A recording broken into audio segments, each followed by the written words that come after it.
Hey everybody, David here with Patriot Mindset. Have a lot of important discussions regarding tariffs, regarding World War III, and so many other topics to discuss tonight. I have with me outspoken Samantha. She is a patriot. How you doing, Samantha? I'm doing good. I'm, always just paying attention to what's going on and feeling like my head's going to explode. So, Right, yeah, it's almost like that seems to be part of their strategy is information overload to distract us from the most important stories. That's a, absolutely. So, we've got to weed through some of that. yeah, that's a real thing. And weave through some of that we will. Let's see here. We're going to go ahead and start off discussing the statement by Donald Trump on Truth Social. He stated day one, 25% tariffs on Mexico and Canada until the fentanyl and the illegal immigrant invasion stops. And what shocked me, I'd read about it a couple years ago, but I guess I forgot. I didn't know that there was such a big deal coming from Canada into the U.S., but I guess it is. I guess there hmm actually are a lot of immigrants coming that way too, which is pretty wild. hmm Have you heard much Yeah. about that? I really didn't know that much about it. It's actually funny. I grew up in Canada. I have a lot Oh, of cool. family there, so I hear a lot of news coming out of that area. And obviously, I have a lot of very conservative family members up there just trying to hold the line and keep their sanity. But this is Is not Alberta something that the has. only place? Sorry to interrupt. Are they No, the you're fine. only like conservative stronghold in Canada still remaining, or is that fake news? Like not Is what true? the stronghold? Just the province of Alberta, or they or Mm-hmm. in Saskatchewan, are they only? Are they Yep. the only Canadian provinces that want liberty, or is Yeah, I that not think true? I mean, obviously, just like here, they're going to have a smattering of conservatives across the country. But when we're talking about, an actual like group of conservatives that have largely the same goals, yeah, you're going to find that in Alberta and Saskatchewan, and that's where my family lives. So it's a lot easier to have that conservatism in those areas. But anybody that I know in any of the other areas are very, very pro Trudeau and pro liberal.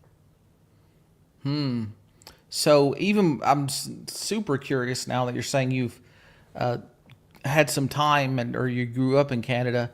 What do you think the Canadian people think about Trudeau, and what do you think the effects have been on Canada under his administration or his cabinet?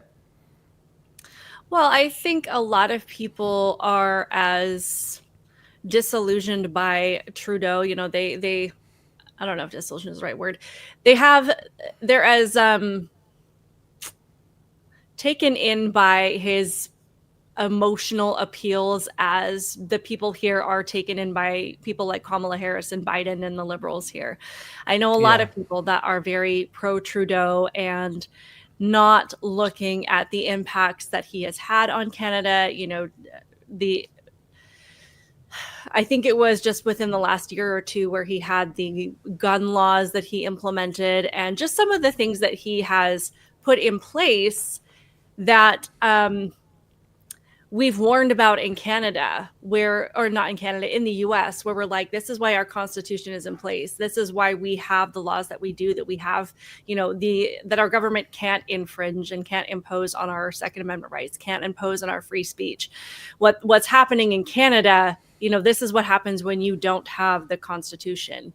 And a lot of my family members are feeling the impact of that, and not even being able to speak out against things like transgenderism and at the threat of being arrested for using the wrong pronouns.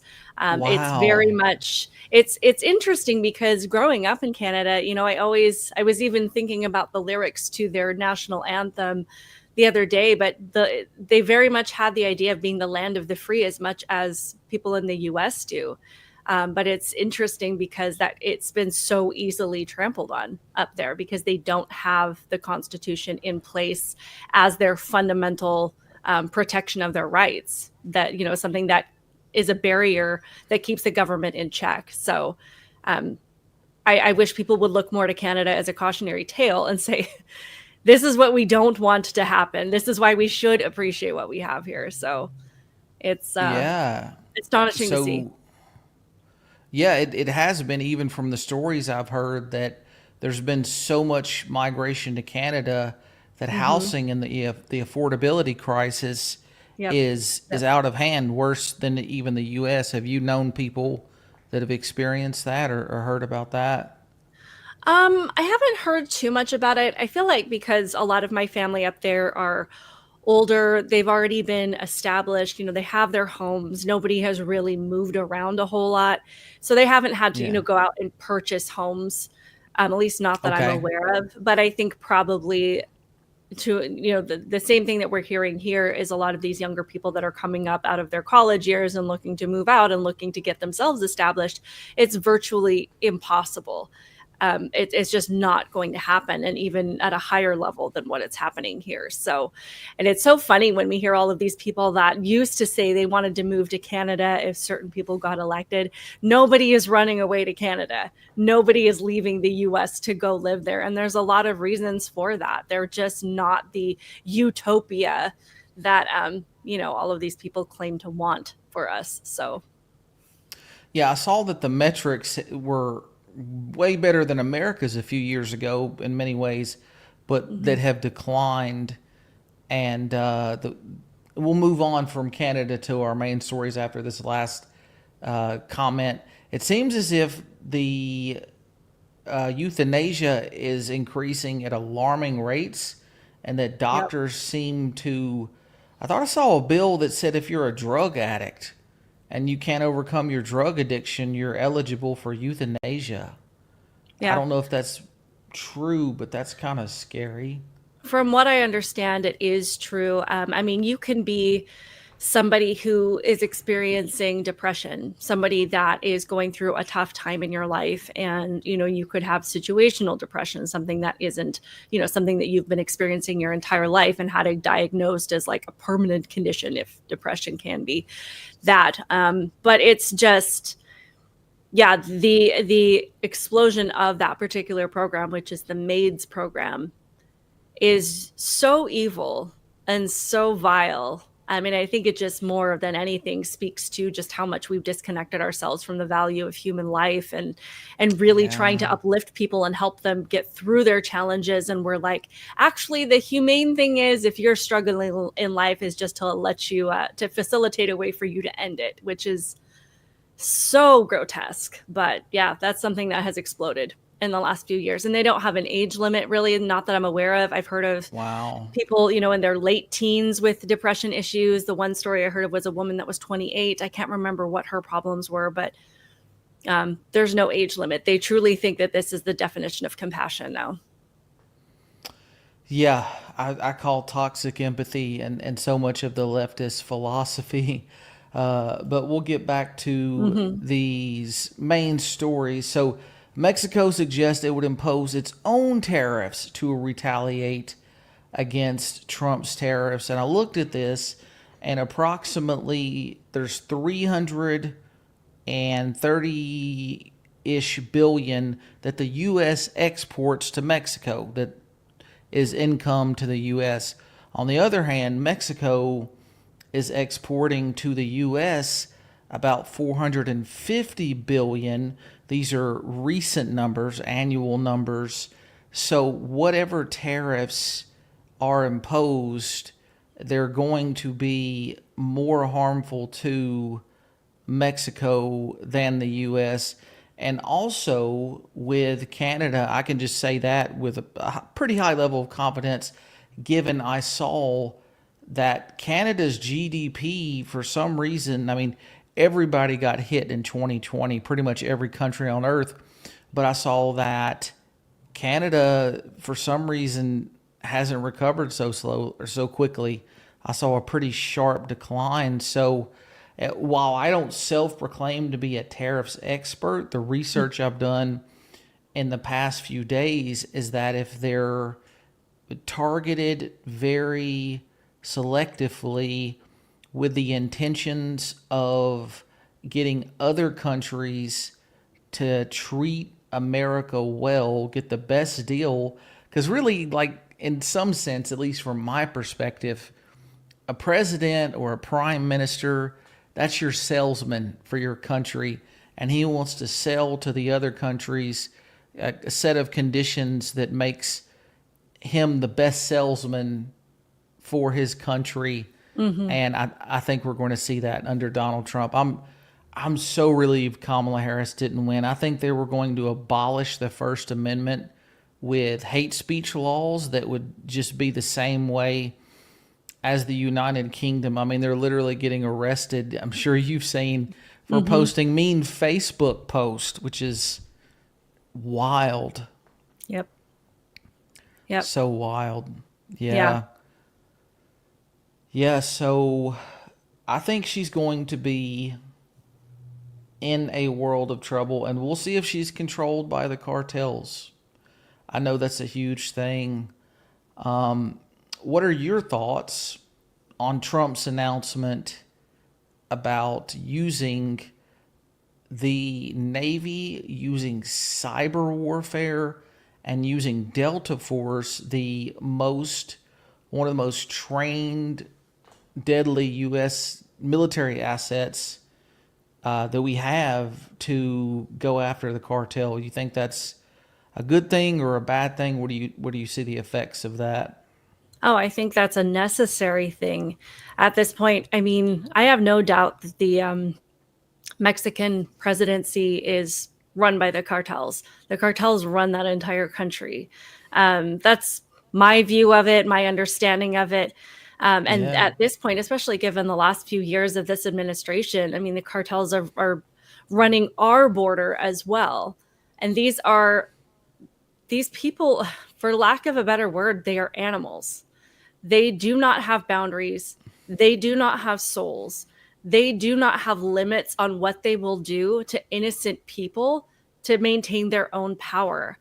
And to counter that, we can't go in there with the idea that there's possibility for, pleasant negotiations or sitting down for a tea time with these people. I mean, yeah, there's no golf game to be had. This isn't the way that this works. When you're dealing with these people that have demonstrated repeatedly that they will do anything to anyone to have the power that they want, I am all for whatever needs to be done to get this back under control.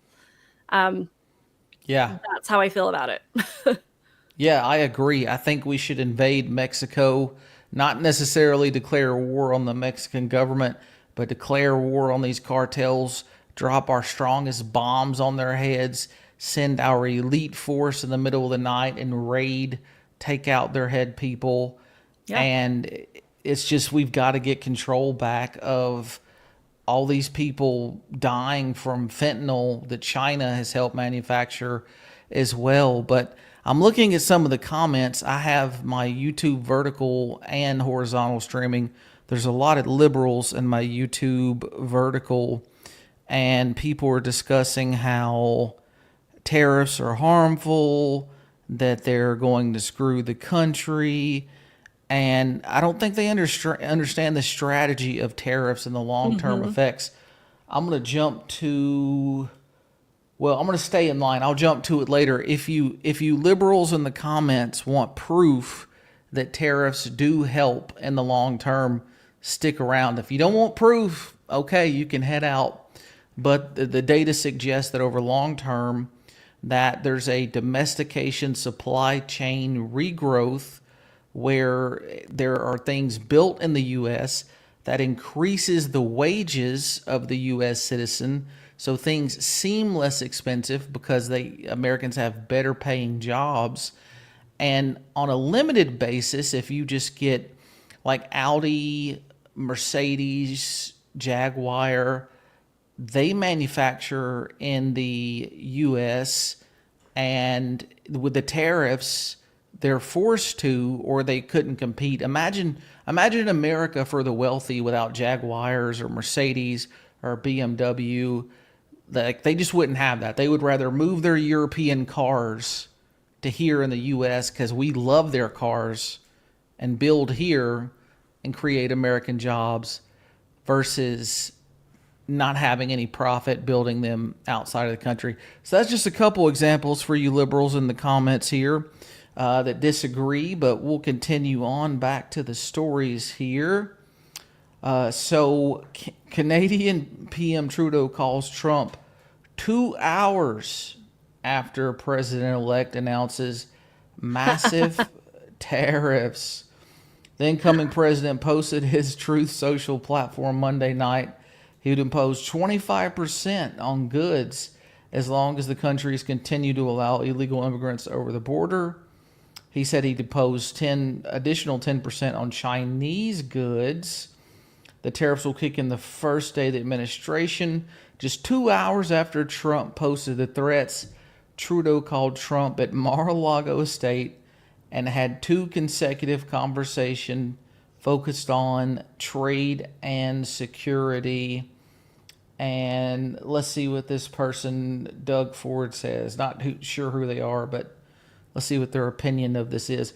A 25% tax would be devastating to workers in jobs in both Canada and the U.S. The federal government needs to take the situation at our border seriously. We need a Team Canada approach and response, and we need it now. Prime Minister Trudeau must call an urgent meeting with premiers. Now, I'll ask you what you think about this in a minute from what you've seen. I think the GDP, I'll Google it here in a minute, the U.S. GDP is significantly higher than that of Mexico and Canada, and the U.S. will suffer some negative effects. I'm not going to be a purist and say that it's a perfect solution for these complex world problems, but if we can get illegal immigrants out of our country, that is going in such a significant way negate the low wages that illegal, because they're paid under the table. They don't have to pay certain taxes. They're paid less, and they're undercutting American wages. So getting rid of them is going to raise American wages, and things will feel cheaper. And I think that's a big part of it as well. But yeah, I'm not saying this is going to be 100% painless for Americans. I remember the Chinese trade war in 2016, 2017. China actually was losing on that by the end of that. They were losing income in a significantly greater way than the United States were. And what is your perspective on thinking how this will affect the economy? I think it's going to be great over the next couple of years. And we'll move on for tariffs because after this, I know it's a bit more of a wonky subject, but what do you predict over the next year and a half with these tariffs? You think that Trudeau and the Mexican president's going to fold right away, or what's your thoughts? Well, I think that there are so many different aspects to this issue. And I'm watching the comments over here, and everybody's talking about how this is going to destroy the economy. It's going to drive costs up when we're all going to die. And I'm not mocking your concerns. Okay, maybe a little bit. But I'm hoping that you guys have your listening ears on right now, because I don't want costs to go up. My family and I have been living paycheck to paycheck for the last 4 years. It has been a struggle. So the last thing I want is to have an economy that we can, like a continued situation that we cannot survive in. So to think that I don't care about the cost of things going up is absolutely ridiculous. To think that Trump doesn't care about the costs going up is absolutely ridiculous. So get your head out of CNN and listen to what I'm saying. The tariff game right now is not as much about the economy as it is about getting other things under control. And the thing that I find completely egregious about all of this is we have been talking about the impacts of the southern border, about an open border between, maybe it's US to Canada, maybe it's our southern border for the last few years. And we have countless people talking about the impacts of this, not having the resources in their community, people wreaking havoc, committing crimes, killing people, assaulting people, Yeah. murdering people, draining our resources. And we have tried everything to get people to care about this issue. And all of you should be pissed off that the only thing that is working, that is speaking to these people, is talk of money.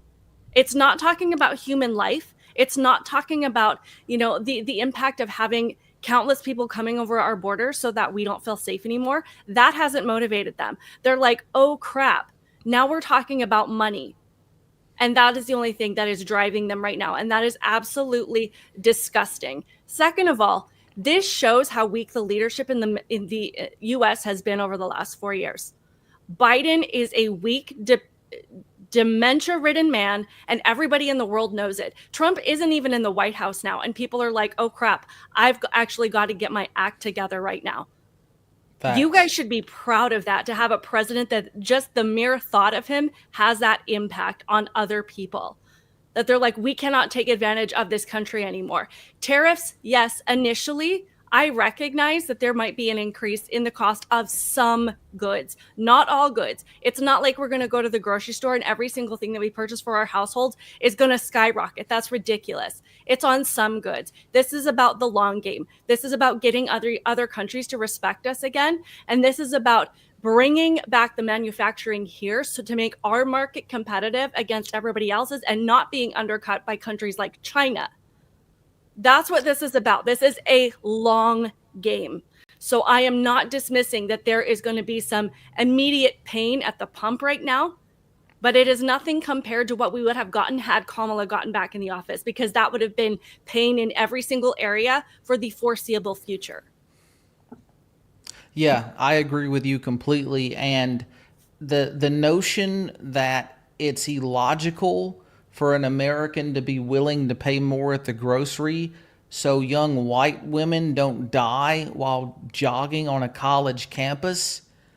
I will pay more for my goods if we can stop people from being assaulted and murdered by people that have criminal convictions and that just cross the border out of nowhere. I think a lot of the left wants their low wages, and they'll say just nearly anything to justify that. Dallas Vic says 96 billion put into Social Security by those illegal immigrants. I would want to question that. I'm not sure I Yeah, what's believe your that. source? Yeah, give us a source. But even if that is the case, they're still not paying all the taxes that an American citizen would. But yeah, this here's one comment. Prepping with a progressive, 70% of Walmart products are imported for China. Well, you know what? China needs to go to hell because they're a communist Chinese party, and they're antithetical to American values. And I mean just their ideology, not actual people, to be Right. clear. But yeah, I mean, it's time to raise American wages. And when American wages are raised, things might be more expensive, but we have more money to pay. But I'll move on to the next story. So we're not here until 2 p.m. or 2 a.m.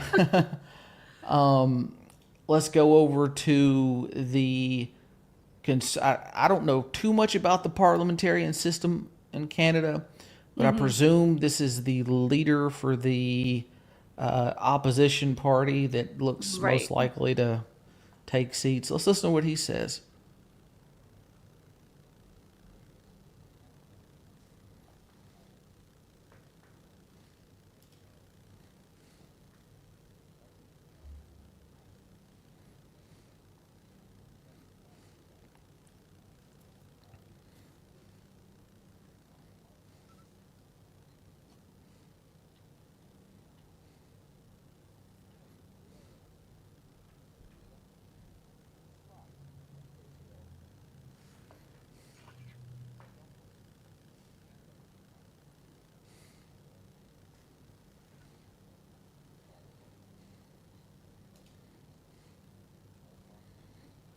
Okay.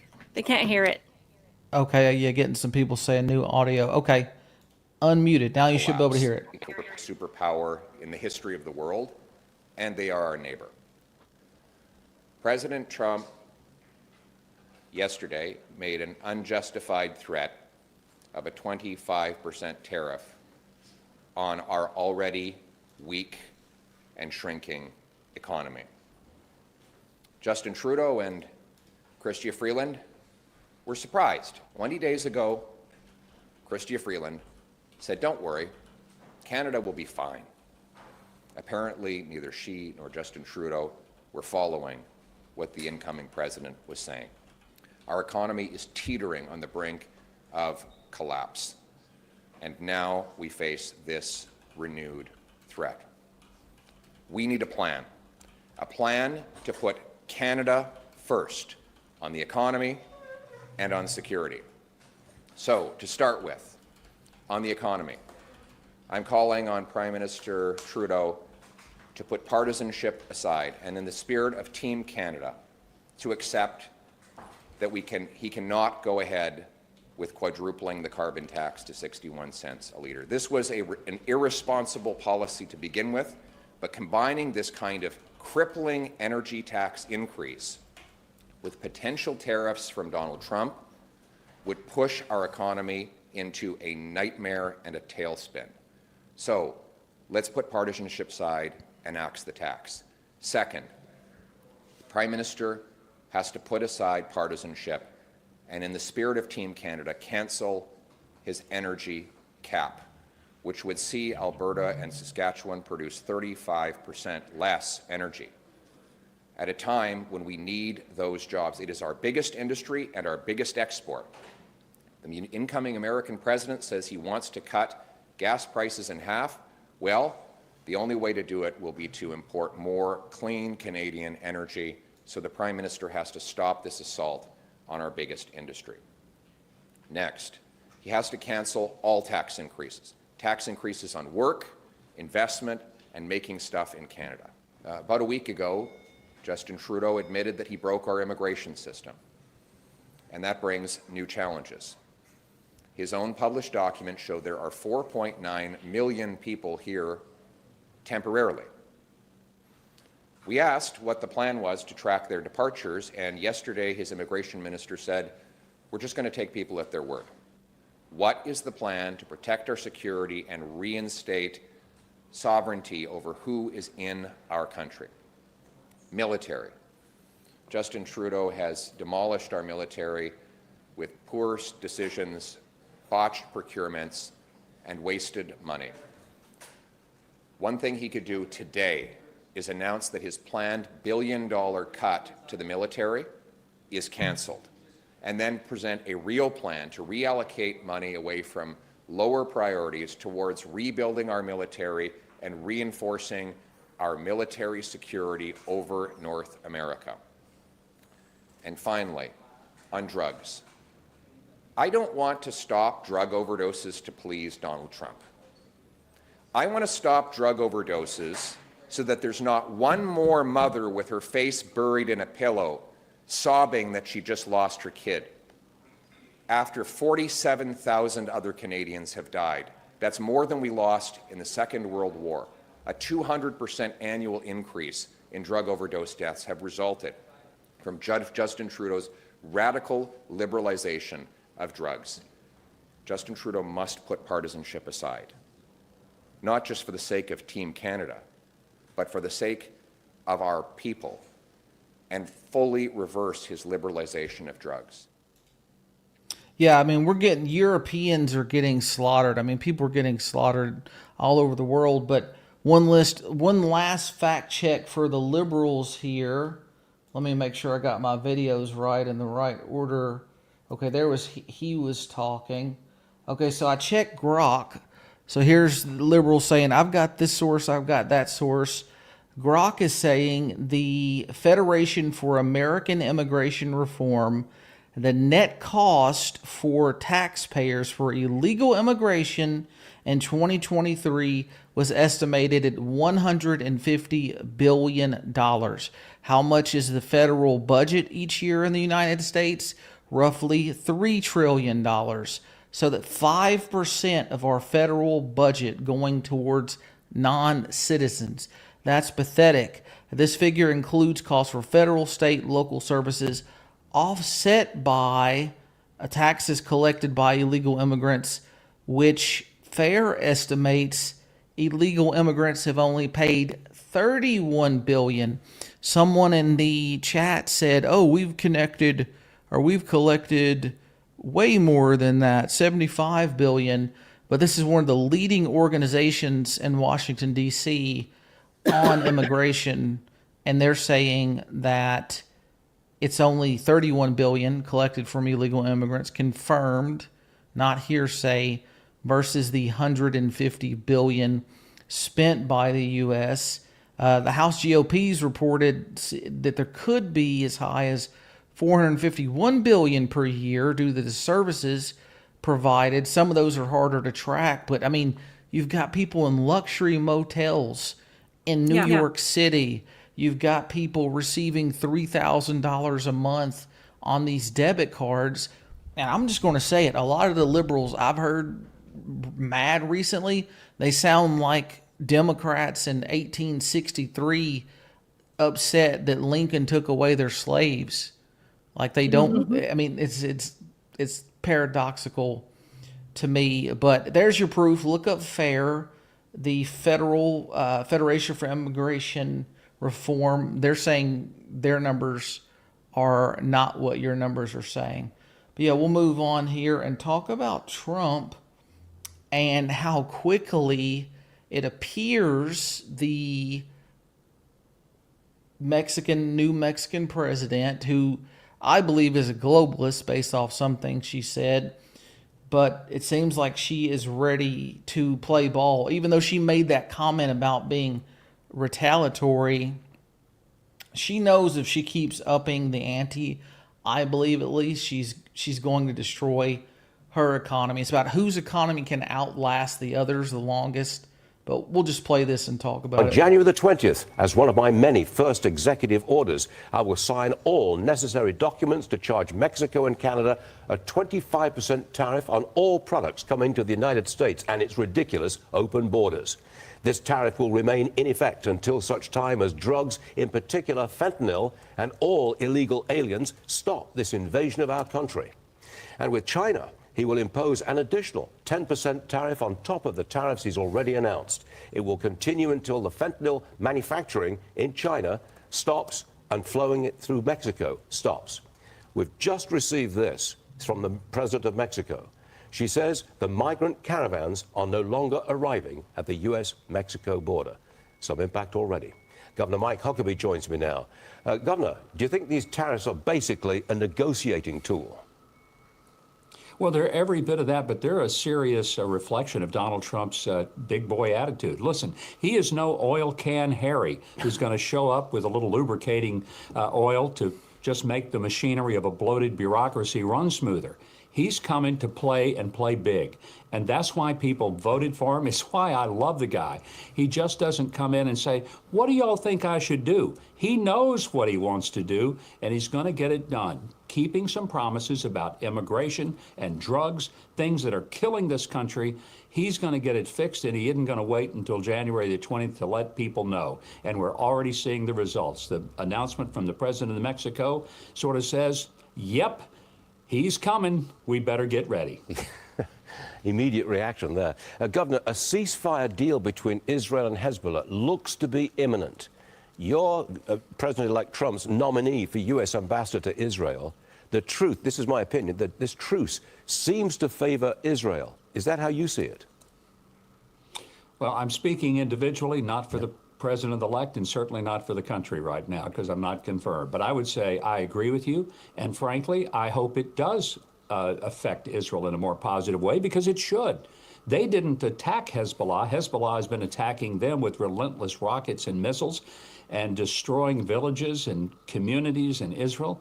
They've been doing it with an intention to kill civilians. So yes, I hope it does. But more importantly, I hope that when Donald Trump takes office, and I fully believe he will reinstitute the successful policy he had of maximum pressure on the Iranian government. That's where Hezbollah's funding mostly comes from, as does the funding for Hamas and the Houthis. The Biden administration's failure to bankrupt the Iranians is the reason we have so much total disaster in the Middle East right now.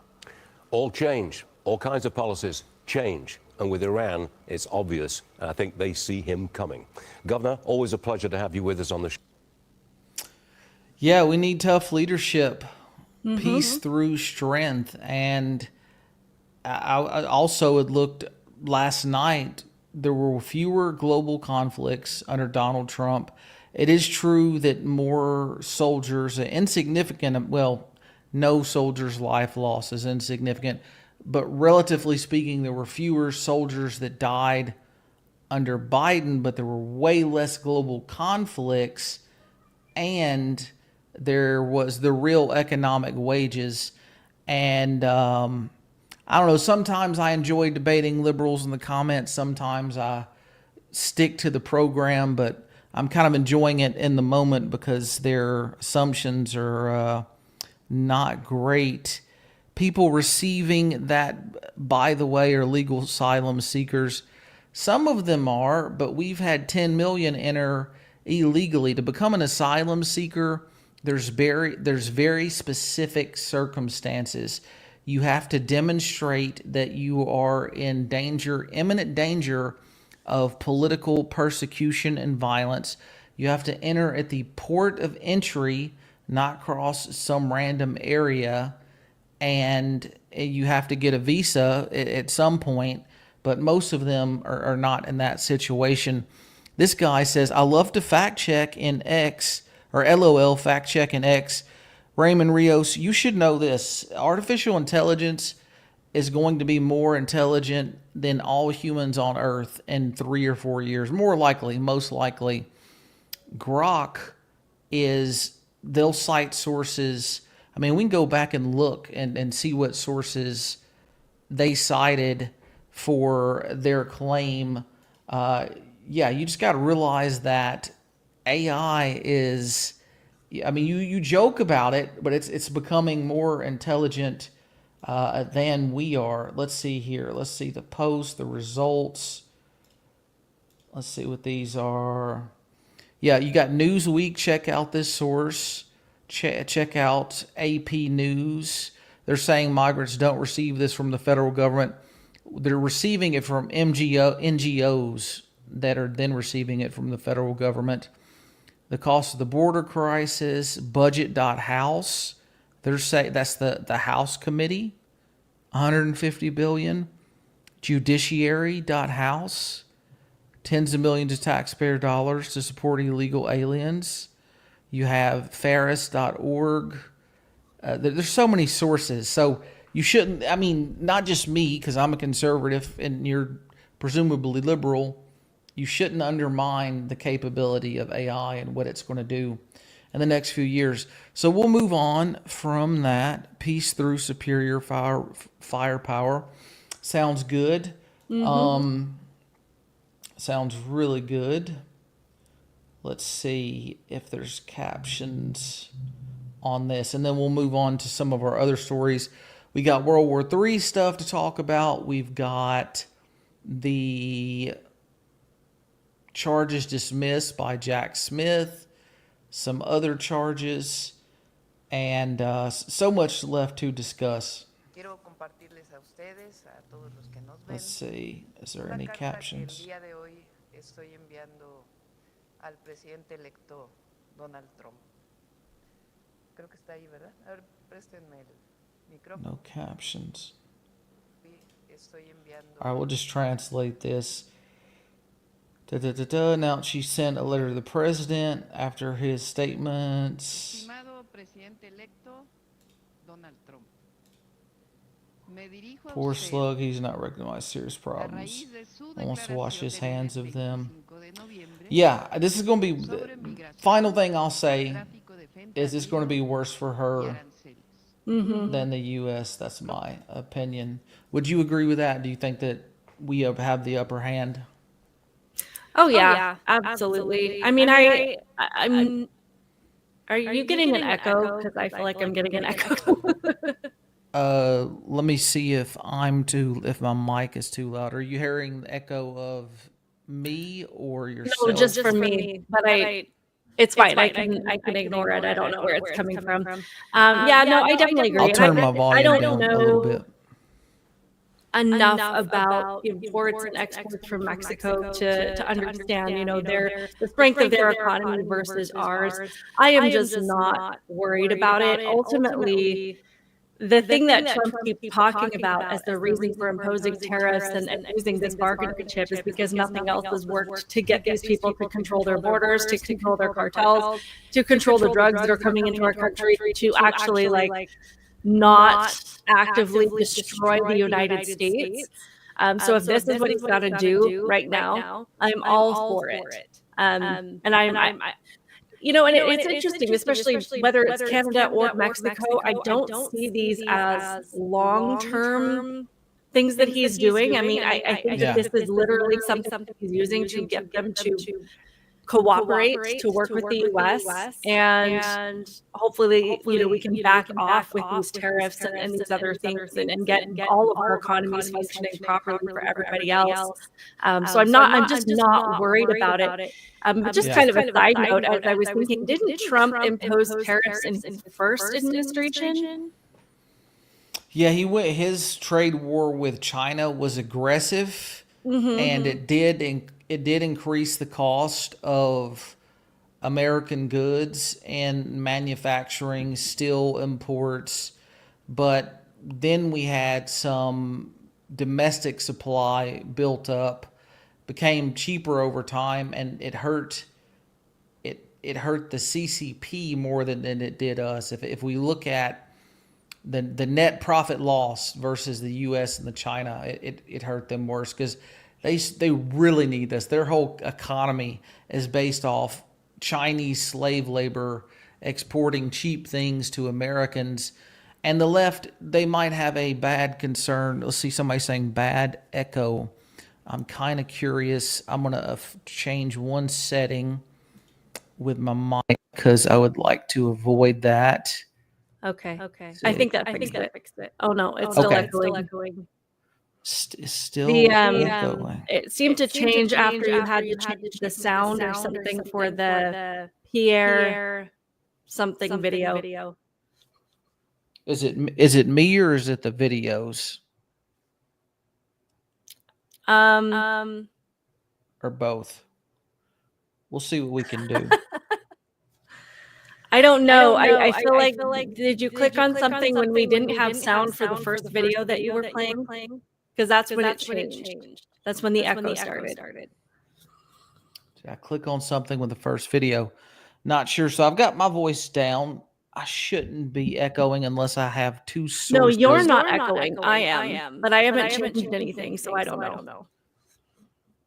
Interesting, but I don't hear your voice echoing.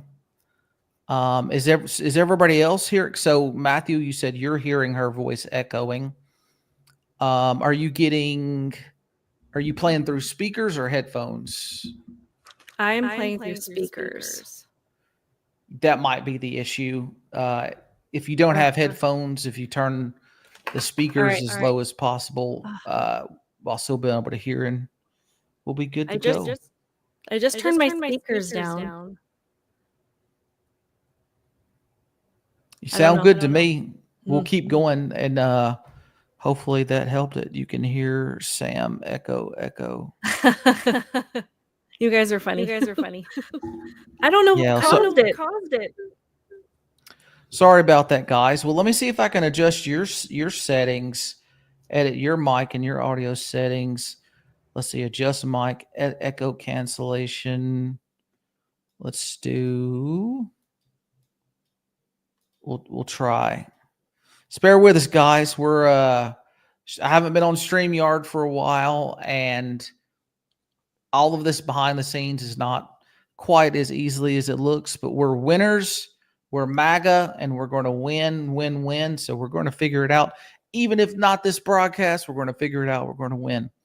Okay, Yeah. so we'll take just another minute or two to try to fix the issue. Let's see. Edit mic settings. I'm going to turn your mic down just a little bit and see Is if that better? that helps. Oh, I can still hear it. I don't know what it is, and I feel bad because I didn't change anything, so I feel like there's nothing I can do to fix it. Oh, is that better? Oh no, it's still there. It's good for me, but let's do this. Let's remove you, and we're going to bring you right back. Okay. So, yeah, let's click on that same link, Samantha, and then come right back in. I'll kick you. Yeah, okay. Good deal. We got this, guys. We're going to talk about World War III and how the Europeans seem like they want to start a conflict that is going to destroy Europe. So you're having my voice echo. Adonis said still happening.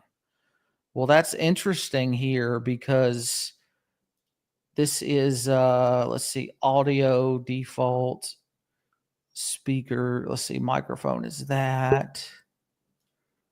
Let me try a different microphone myself. Microphone. Let's bring you back on and see how we're doing. Is that Voice started. Is that better? When you started the Mexican voice. Interesting.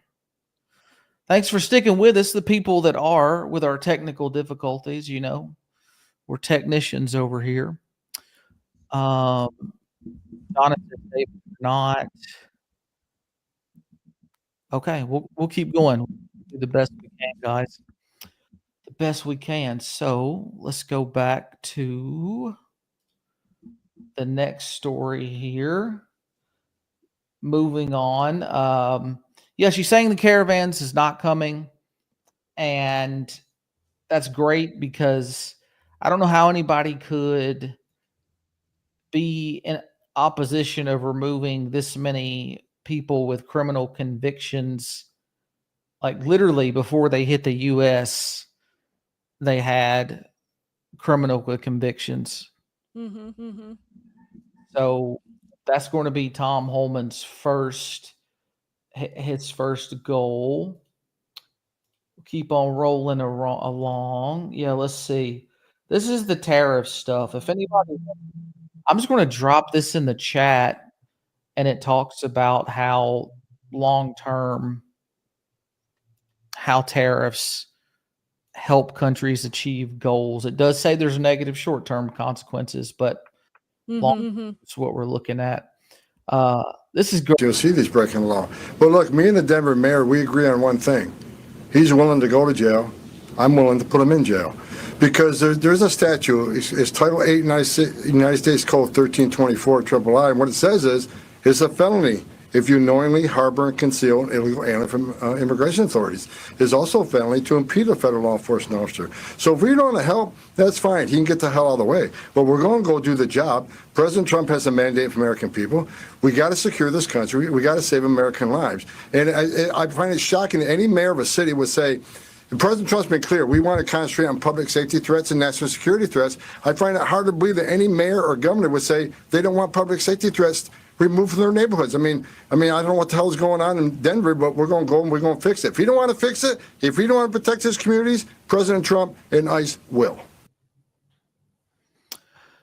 Yeah, Trump and ICE will. And I just wonder how many U.S. politicians are bought off by the cartel, because how can you be an elected official for the city of Denver, which happens to be the fastest growing liberal voting population in the United States of any state, or it's at least in the top three. It's so interesting to me. People worried about Texas flipping blue. For better or worse, Americans over the past 20 years people that leave blue states and head to red states overwhelmingly vote red. And the opposite is happening. People that leave red states for blue states, they vote blue. So it looks like the America Republicans are going to have an advantage for, I think, in the next decade or two, at least, for that long, because there's this wokeness coalition in the left that the whole middle class, like 45% of Latino males voted for Donald Trump. They're clearly over the wokeness. A lot of them are Catholic, conservative, and they used to vote Democrat because Democrat was the party of the people. But now people in higher earning zip codes overwhelmingly vote Democrat more so than Republican. So an interesting change for sure with the economy. Absolutely. Oh, I'm still echoing. Sorry. Uh, yeah, we were actually one of those families that moved from Colorado, from Denver to Texas, and we're contributing to the red vote here and determined to keep Texas red. So I'm not that worried about it, but it is unfortunate because my family has a lot of family that live in Denver as well. They live kind of just outside of Denver, so they're having to deal with a lot of the shenanigans from the Denver mayor and from Jared Polis as the governor, and it's just really unfortunate. Yeah. Okay. So you know this personally. You said you were in Oregon, moved to Texas, and then you've got family that is in Colorado. Is that right? I was in Canada, moved to Colorado, and now we're in Texas. So I've progressively moved south. Okay, gotcha. Yeah. So Canada, Colorado, Texas. Yeah, you're like, well, this place, let me stop here and see if it's more conservative. Let me stop here and see if this one is. Yeah, that's cool. That's I haven't been to Texas, but I'd love to go check out. Like, it's such a huge state, so much to offer. Let's keep on moving on here. So yeah, he's basically just reiterating he's willing to put this Denver mayor in jail if he goes through with those blocking the federal government. Yeah, I see people saying that she's still echoing. We were going to continue the stream. Sorry for the technical difficulty. It could be because she's using speakers, but we're going to continue. If you, I encourage you to stick around. We'll try to keep working with it as we go. But if not, we're going to cut these videos into shorter videos and clean up and post edit. This is crazy.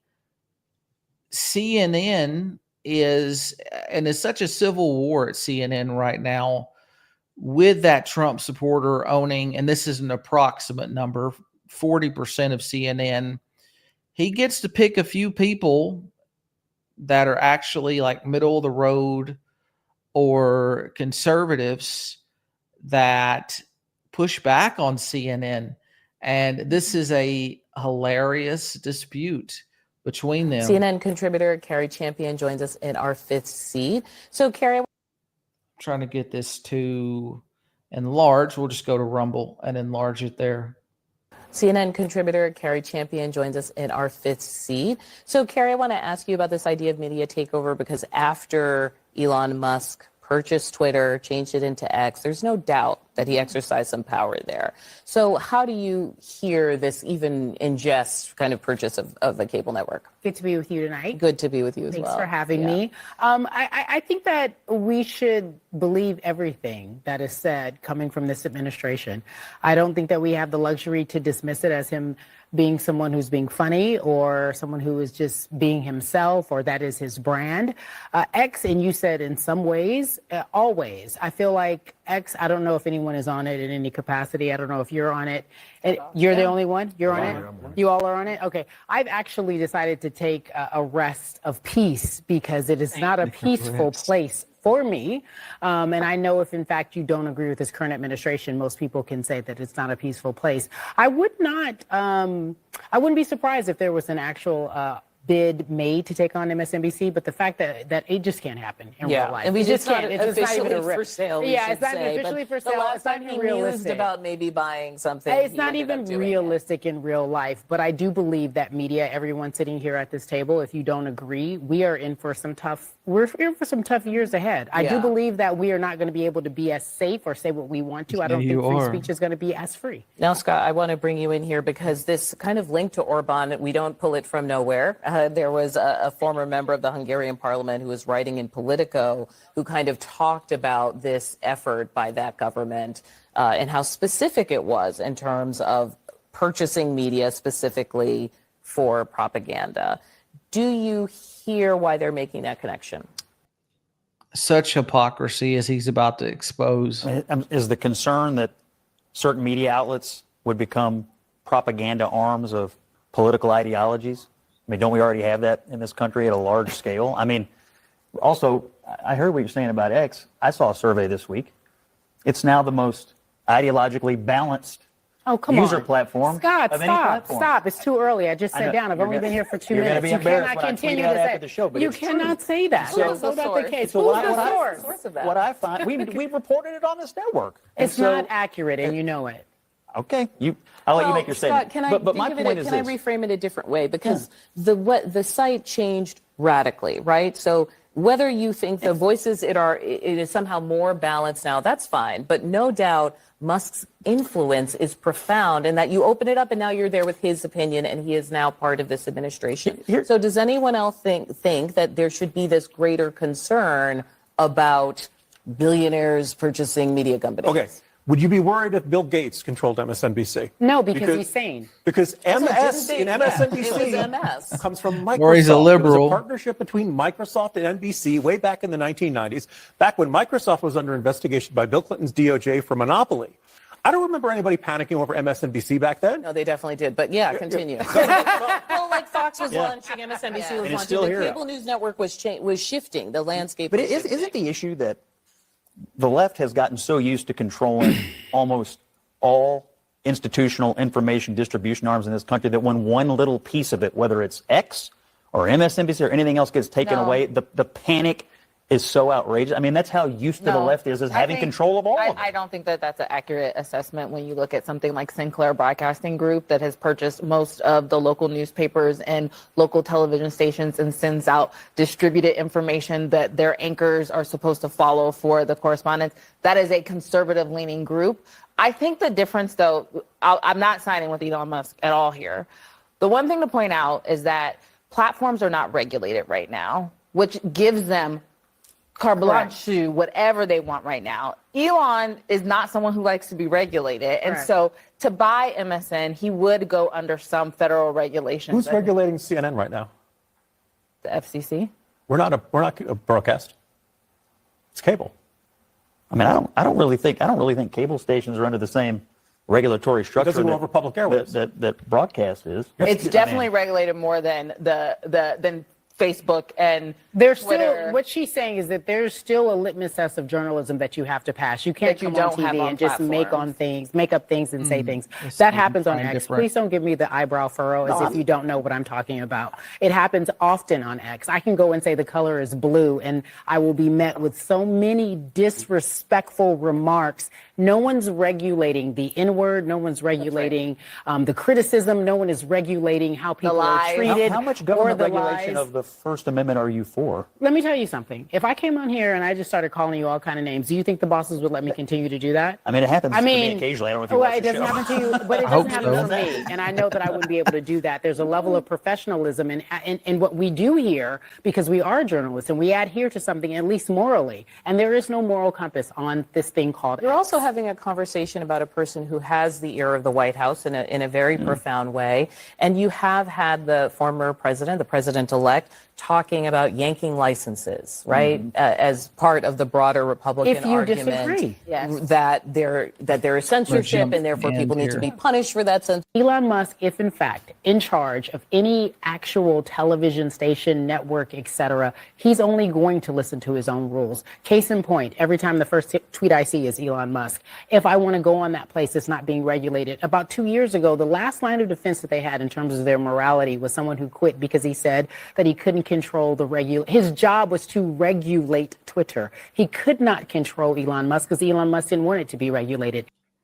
Yeah, I want to address this comment real quick. TCC, CNN trash. Yeah, I just want to make people consciously aware that what I believe true to be Project Mockingbird, the CIA in the 70s, the 60s, controlling media and telling them what to tell the Americans to strengthen the American government stance and have psyops, literal psyops. It's becoming less effective because there's a decentralized internet. And I completely disagree with, I mean, some people are less, I'm extreme on this. Some people are more moderate. They would prefer it to be calm and civil on social media. But in general, I love X because people say there's the far left, there's the far right, and people say everything. It's an open marketplace of ideas. I think where Americans got fed up is when in 2020 or 2019, 2020, the New York Post was founded by Alexander Hamilton, one of our founding fathers. And they shared a story, very credible, about Hunter Biden's laptop. And they shut down this 200-year publication, not allowing them to share that article. I got suspended from Twitter back then for sharing it. I just gave up and said I'm never coming back until Musk had bought X.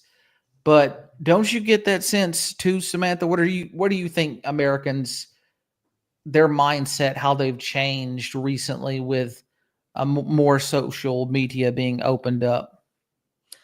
And sorry for the echo, guys. I can't do anything about it. I completely agree. I really didn't use X Twitter that much before Elon Musk purchased it. I just got tired of comments, posts being censored, things being taken down, constantly getting these little strikes saying that something I had posted was like misinformation or against guidelines.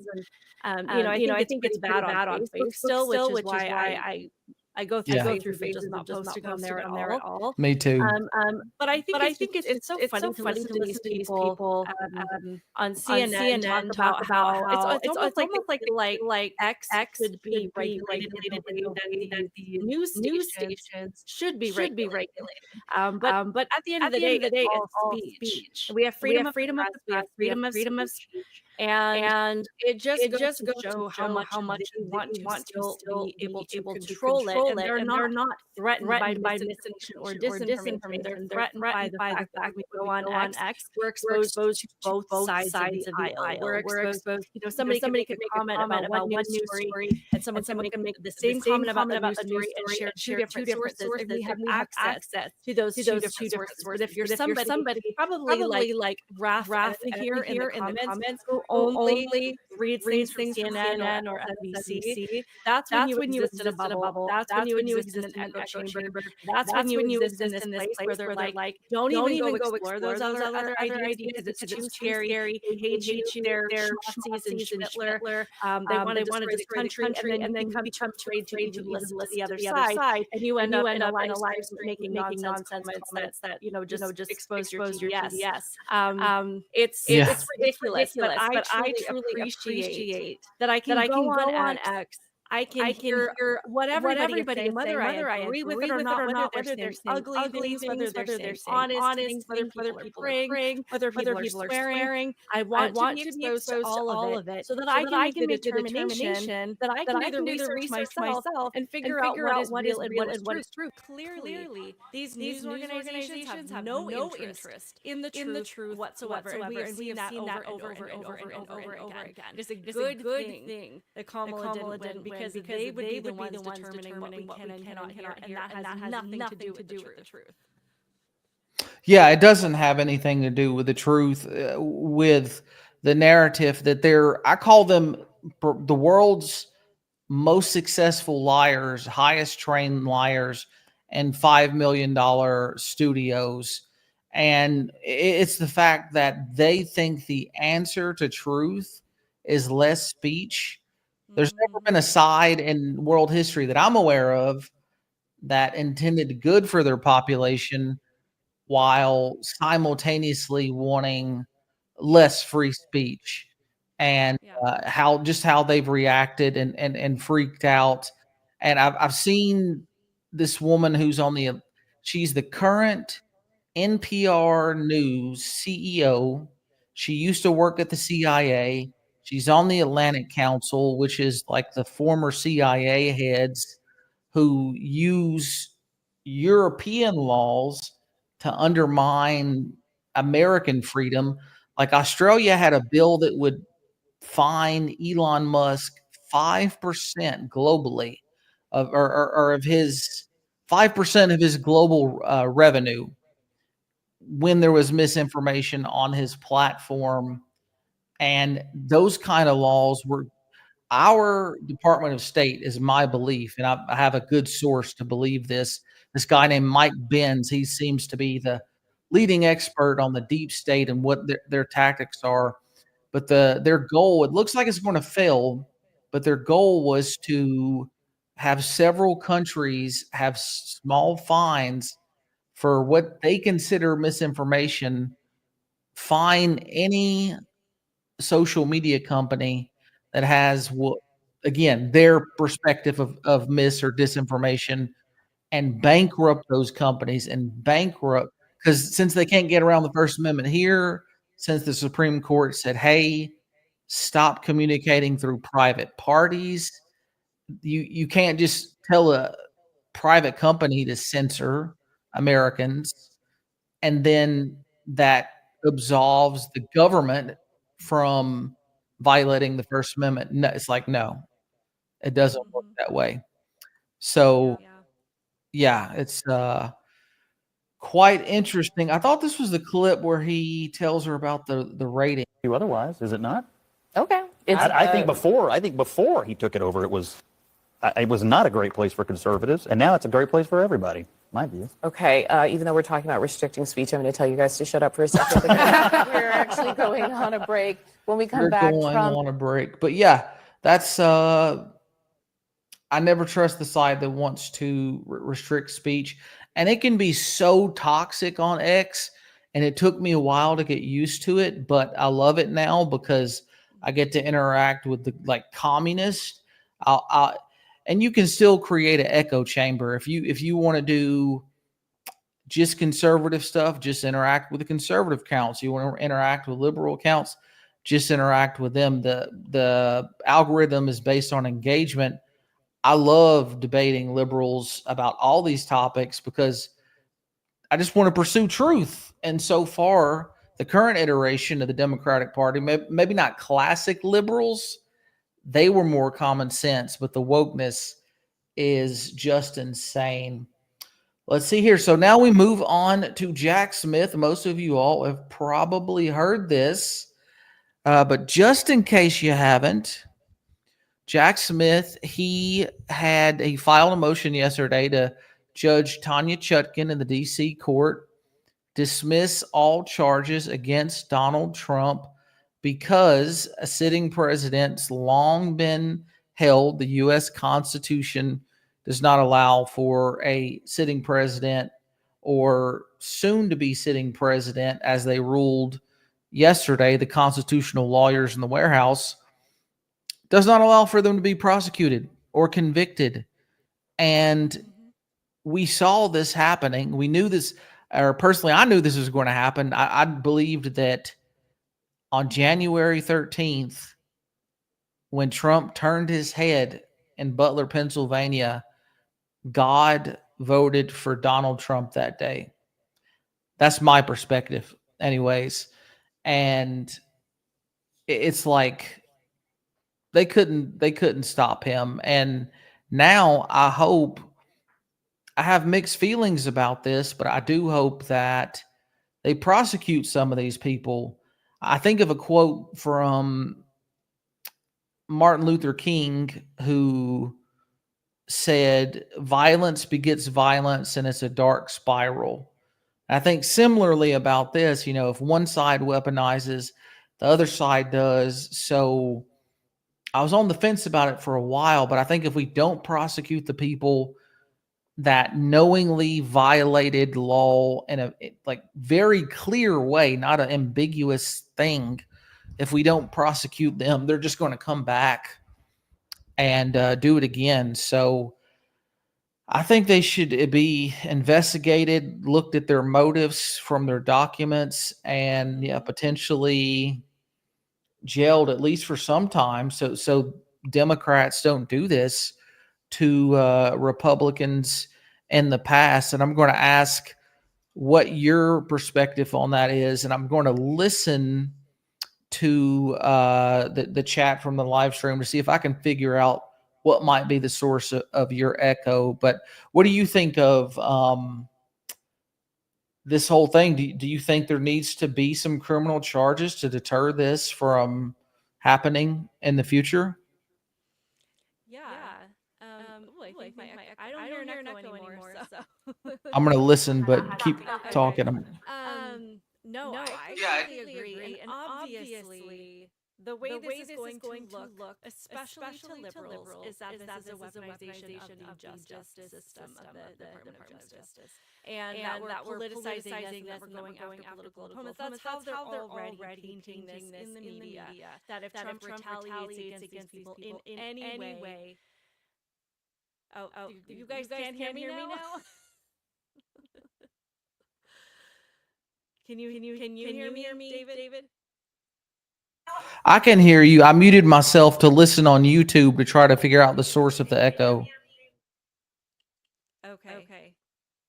I can hear an echo, but I don't know if anybody in the chat can hear me now, or anybody that's watching. So you're a little quiet. Let me see if I can turn you up, because I turned you down to try to stop the echo. Interestingly, StreamYard has a feature that has echo cancellation for people that have speakers and not headphones. So their product is supposed to solve for this, but maybe it's not in your case. So I'm going to turn off reduce noise background. I'm going to turn off every setting except echo cancellation and see if it works. Guys, I'm sorry. I don't know why it's echoing. I will talk slower because I think it's easier to understand when there's an echo. And I will invest in a headset because I know that that's better for echo situations. Anyway, yes, they need to go after these people. And I'm not talking about what they've done to Trump, which is to drum up charges, to eliminate the statute of limitations, create a judge that says it doesn't matter what you're guilty, find them guilty as long as you feel guilty of something. You guys don't have to agree on it. Creating a bunch of rules so that there's a path to charge these people. But we need to understand what happened. I mean, if somebody that calls 911 for no reason, that's an abuse of the system, and there is a charge. There are consequences for that, and that's kind of how I view this. It's like, you guys abused the system. You used resources you didn't need to use. You went after somebody. You used your power, and you went after somebody for crimes that they didn't commit, or at least, that you embellished in order to make a crime happen. And that's something that carries consequences with it, because this is something that we cannot allow to happen. If we want to prevent the politicization of our justice system, then we need consequences. Consequences are a great deterrent. If nothing happens, like you said, they're going to do it again. And the consequences aren't just for the Democrats. This is so this doesn't happen between any side of the political aisle. That Yeah. Republicans cannot politicize the Department of Justice against Democrats. Democrats cannot politicize it against Republicans.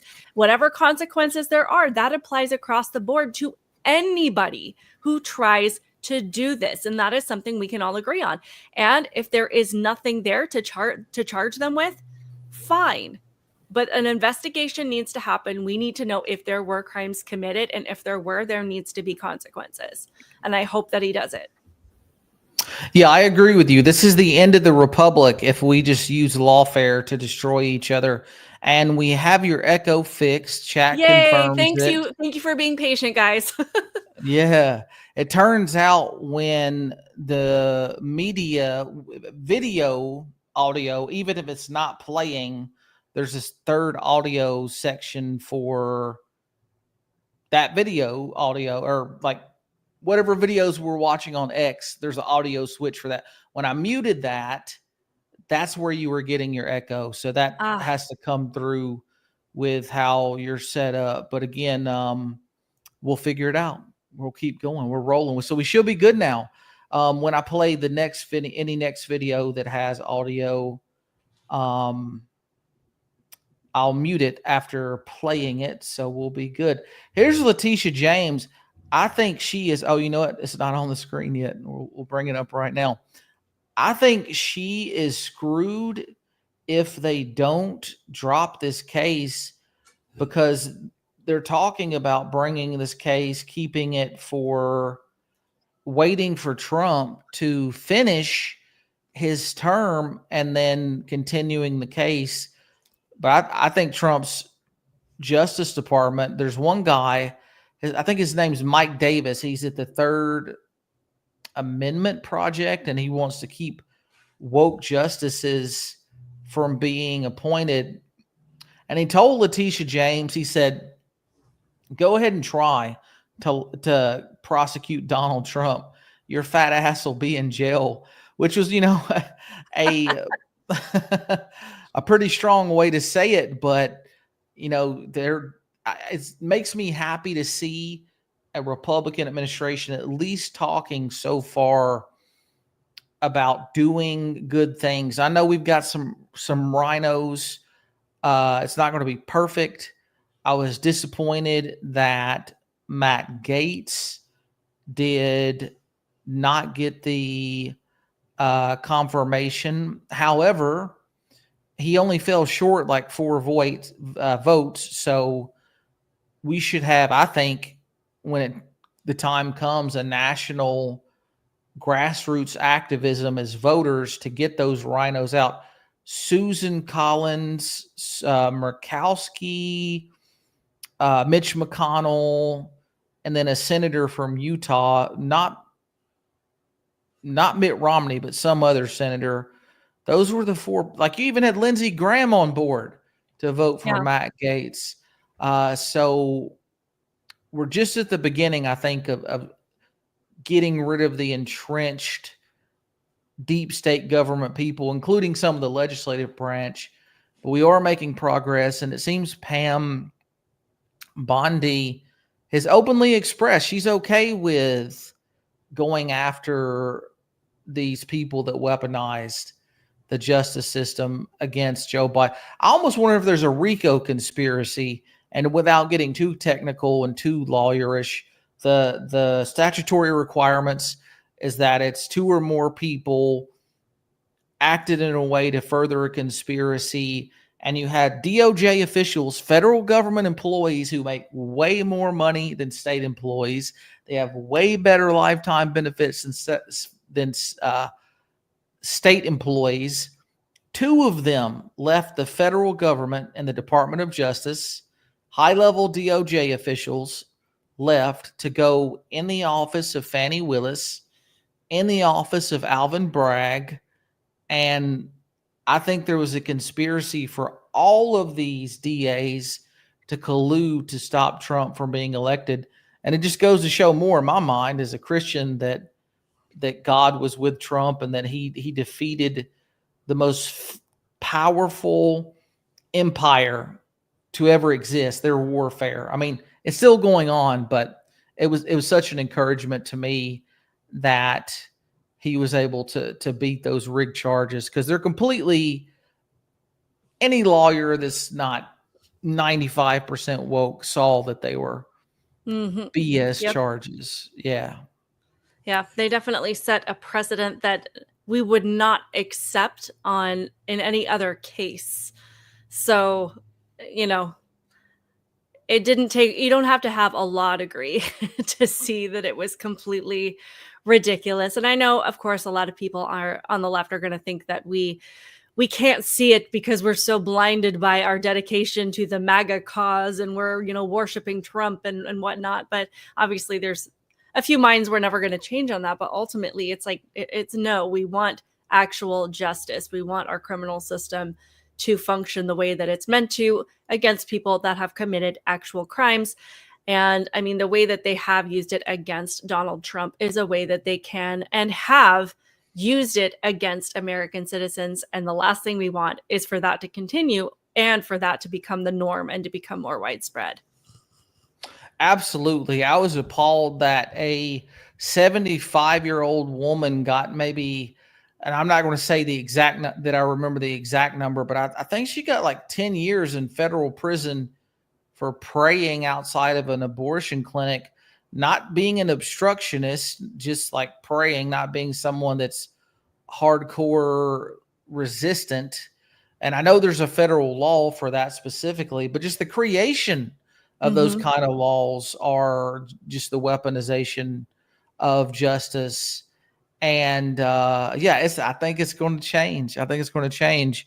We've got Gothrak saying, God, you lemons are hilarious. Enjoy the inflation. Gothrax, the United States dollar, its value has decreased 20% since Joe Biden took office. And you want to know a big portion of why that is? We're spending $1 trillion with a T every 100 days. It took the U.S. government 230 something years before we even got to our first couple trillion.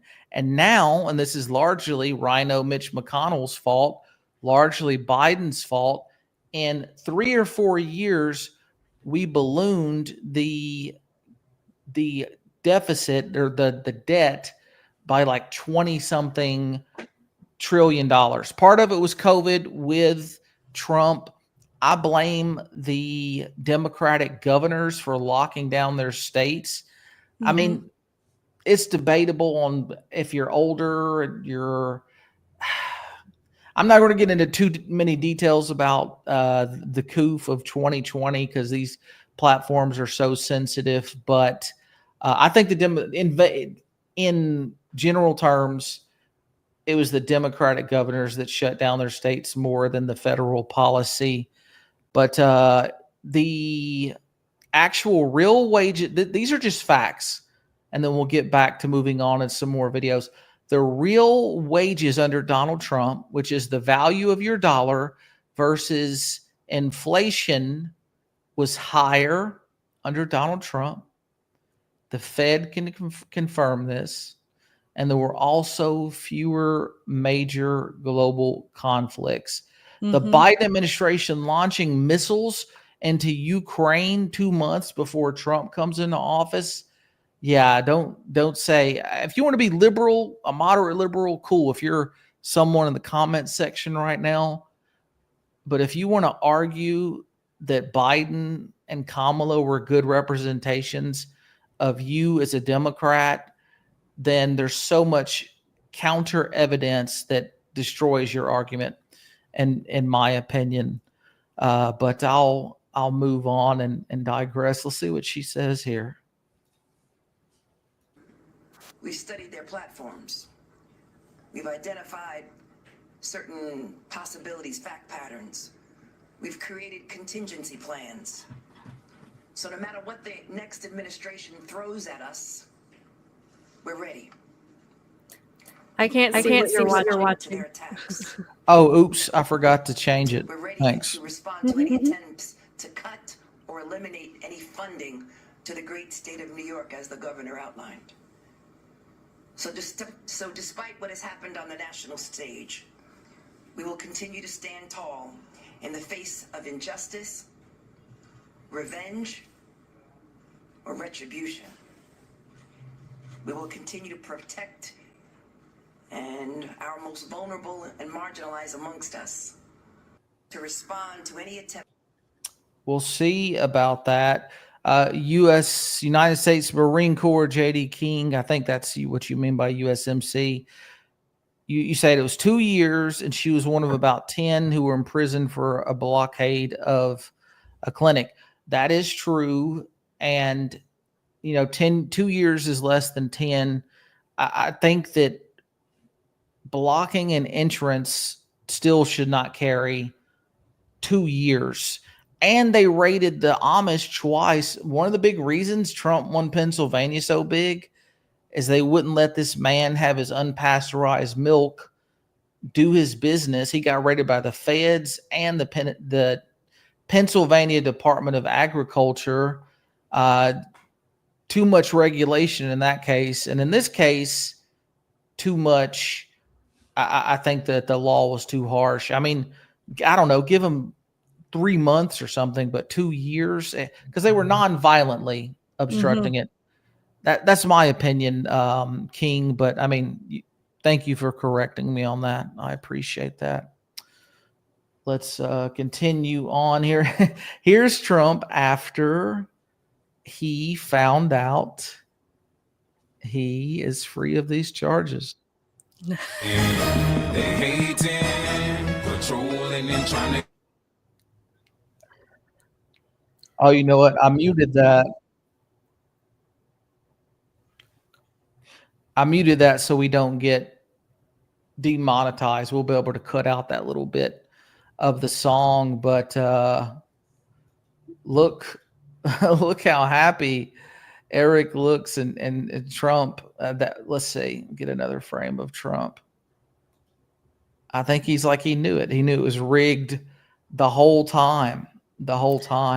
Well, and I just want to jump in here. It's so astonishing to me because, I've been watching the comments over here, and these are comments that I get all the time or that I see on TikTok about Trump being a felon and being a criminal, and how could we elect somebody with such a criminal record?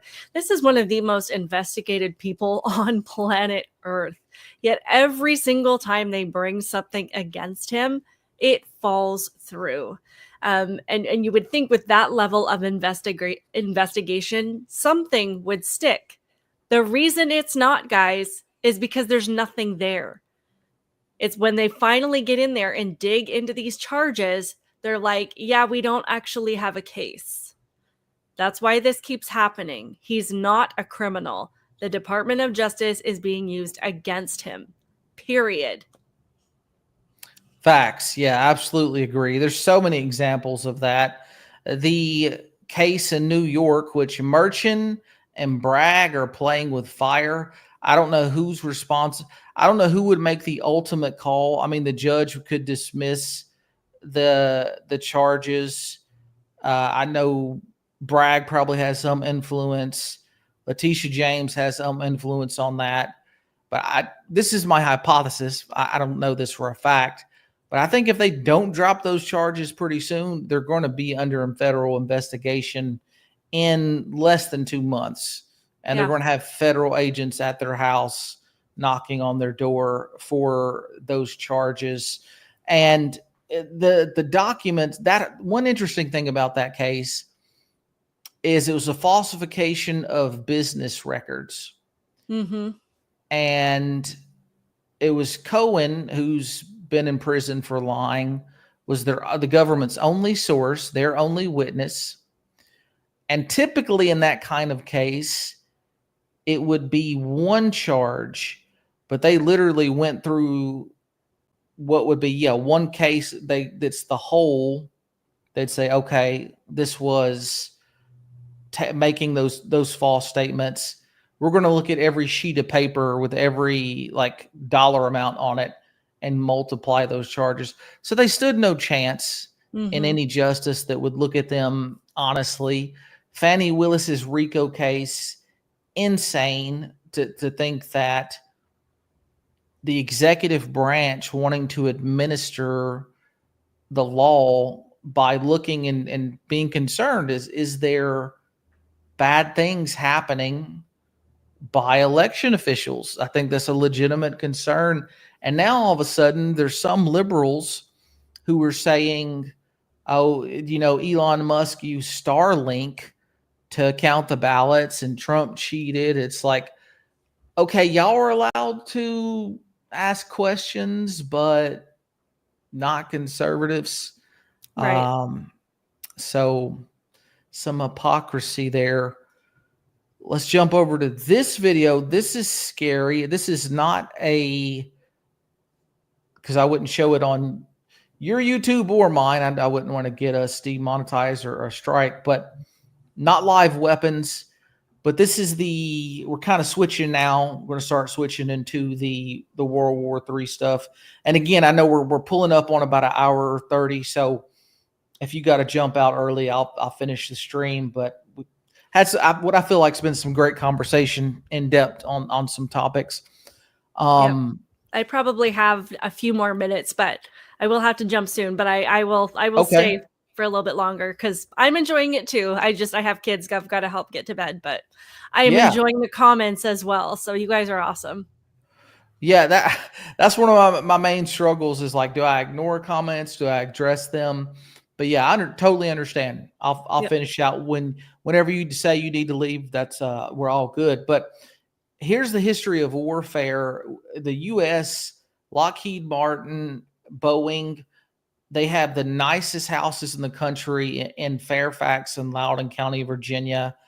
They're super wealthy, and they do it by building these massive, really expensive, like the F-35 platform, something like a 300, I'm somewhere in this ballpark, $300 million jet, one jet.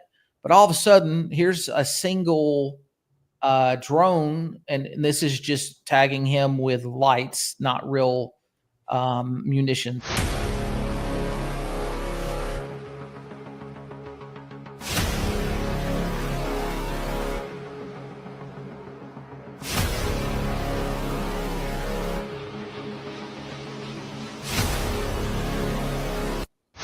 So we got him there in the back with one of those. And here's another, let's see if I can find it. I might not have found that clip. China's capable now of having thousands of these small drones in coordination, and they're just going to outdo our large machines, I think. Because we've witnessed it in Israel to some extent. The Iron Dome failed.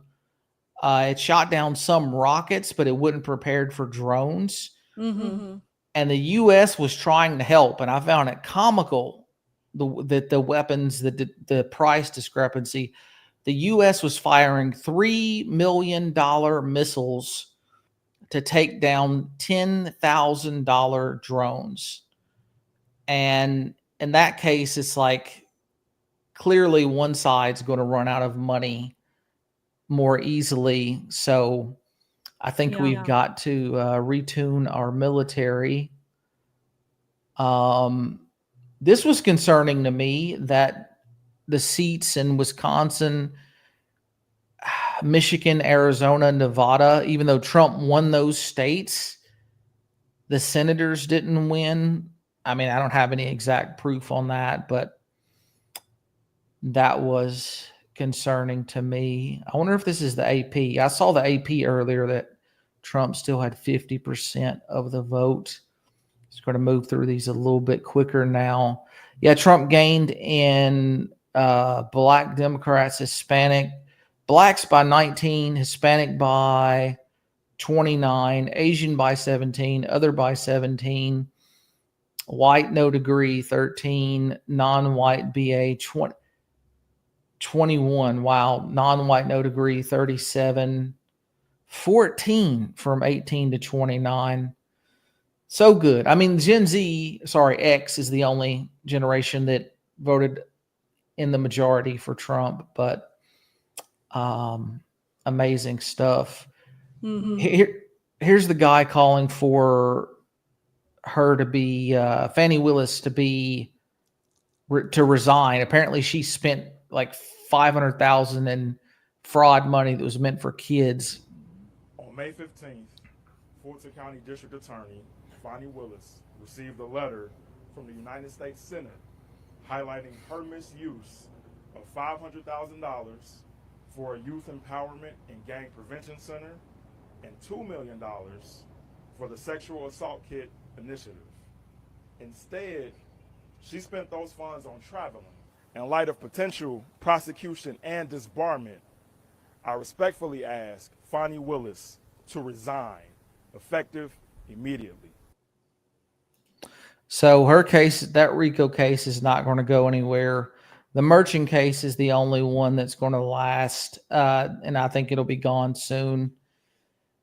Yeah, Trump getting rid of the 15,000. I mean, I don't have anything bad to say about these people, but the purpose of the military is to destroy the enemy and to be the most effective at that. And these individuals seem like they need extra medical care that would prevent from that. I'm echoing in. Okay, interesting. We'll have to figure out. Okay, now I muted him, so now you should stop, or I muted the audio. Yeah, and just real quick on that. I mean, obviously, this isn't anything personal against these people, but I mean, the point of the military is not to be inclusive. It's not to be diverse. It's who can we get in there that's going to get the job done. It's not about making people feel better because they got a position in the military, regardless of their gender or sexuality. It's not about creating a superficially diverse group of people that just look different. But when you have people in there, I mean, it used to be you couldn't get into the military with the most minor medical condition or anything that was going to keep you from being able to get the job done. Because when you put people in these situations, they're not only trying to keep themselves alive, they're trying to get a very challenging situation taken care of, but they're trying to keep the people around them alive, keep them on task, keep everybody focused, and make sure everybody's performing at their highest ability. And when you have people, I mean, that probably aren't the most mentally stable. I mean, we have to acknowledge that Taking transgenderism, hormones, taking hormones, taking puberty blockers, probably have had some kind of medical procedure, but just mentally, we know if you are a woman that believes you're a man or a man that believes you're a woman, there's something wrong with your brain. And that is also going to hinder your ability to perform in the military. So this is not about going after transgender people. This is about weeding out people that have perhaps been put in positions that are going to hinder the entire operation, that are going to weaken our military. They're going to weaken our ability to defend ourselves, especially when we're watching something where it's like, oh, China has like a gajillion of these drones. Yes, and gajillion is a military term. I'm just implementing that now. But yeah, I mean, when we're facing these, especially these massive conflicts that have erupted over the last few years, we have to bring our A game. And the Biden administration, we've seen recruitment levels go down. We've seen, just the plummet in numbers of people signing up to go to the military. And what is that? How are we going to defeat this? How are we going to stand up to these people? How are we going to get back on track?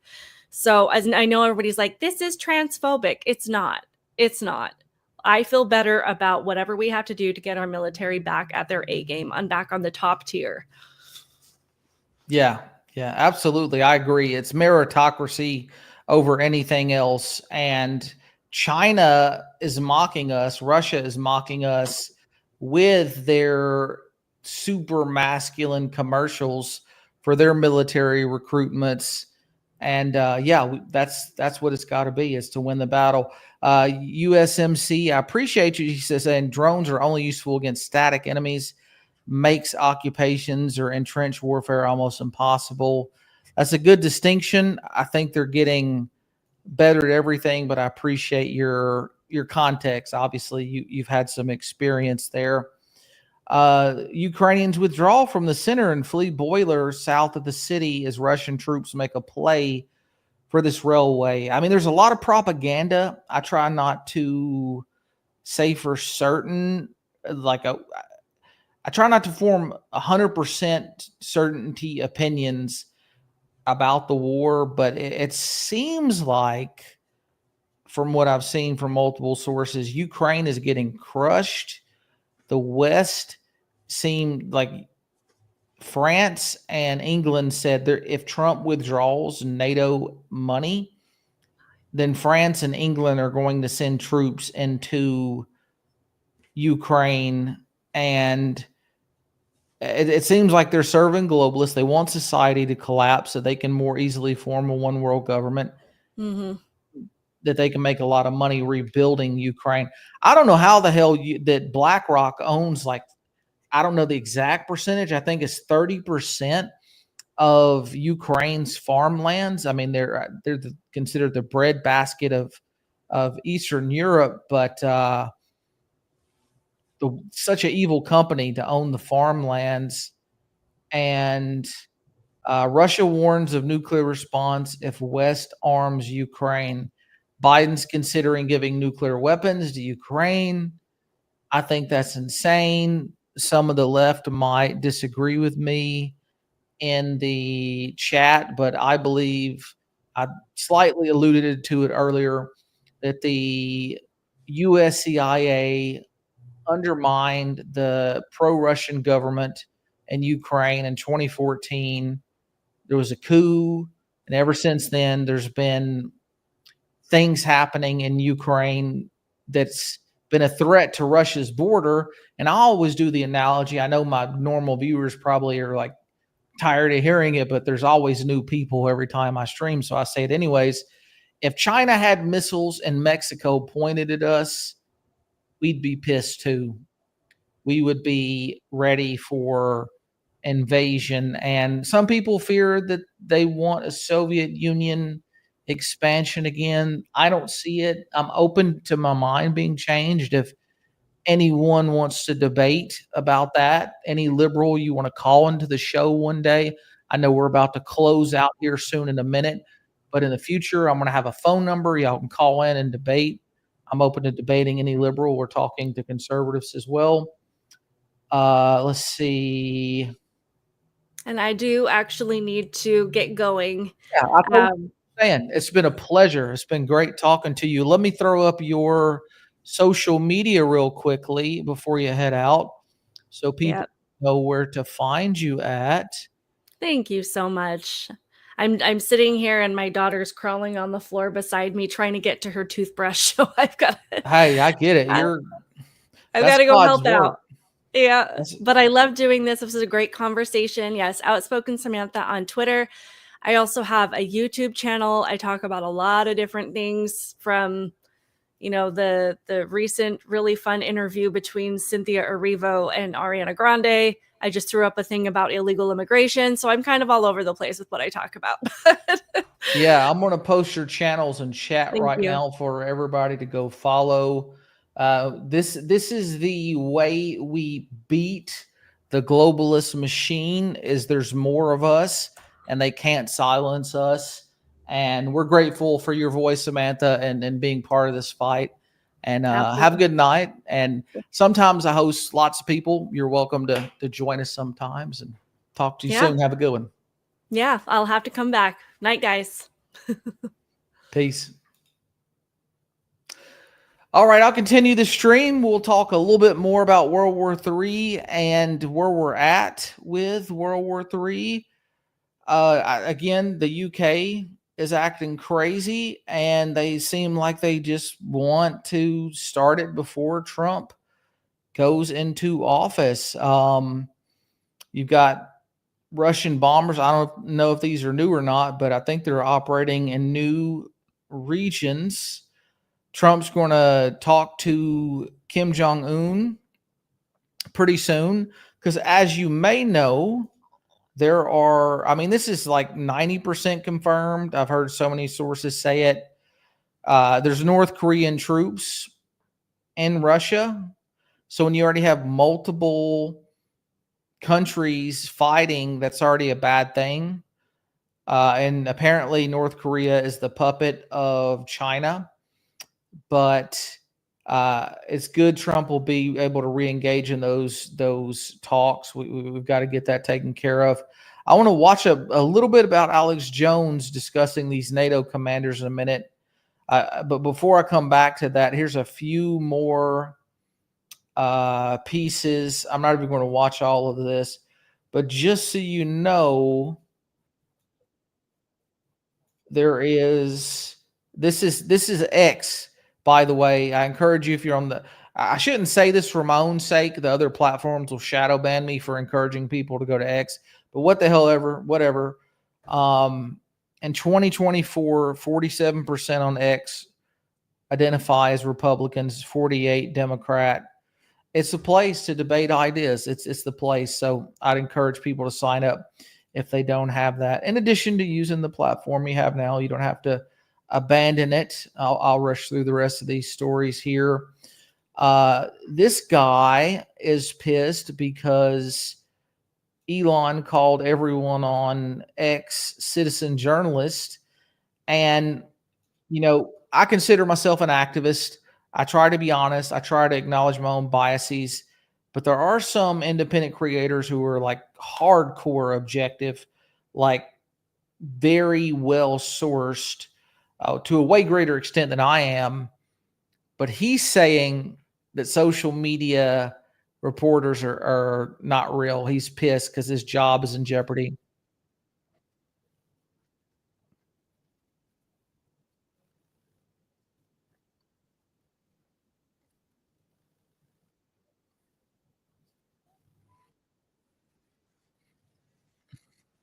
Yeah, we are.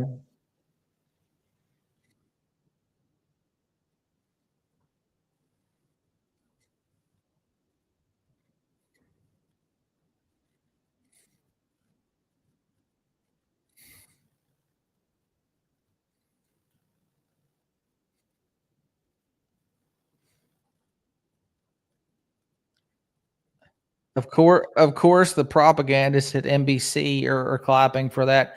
I mean, what do you mean the hard work? Anybody can do the hard work. Not all creators do. Some are low-level creators.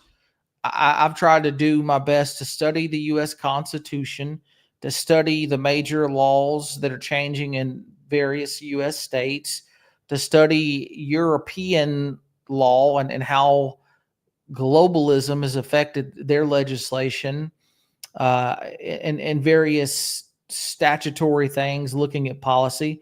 Not perfect. I don't get it right all the time, but for them to insult all creators, no. They know they're losing their power. These four governors, I think, are forming a coalition against Donald Trump. Oh, you couldn't hear the clip. Sorry, I had it muted. We'll watch it again and then we'll come right back. Let's see. Yeah. Everything we do is under fire. Elon Musk sits on Twitter every day, or X today, saying like, we are the media, you are the media. My message to Elon Musk is bullshit. You're not the media. You having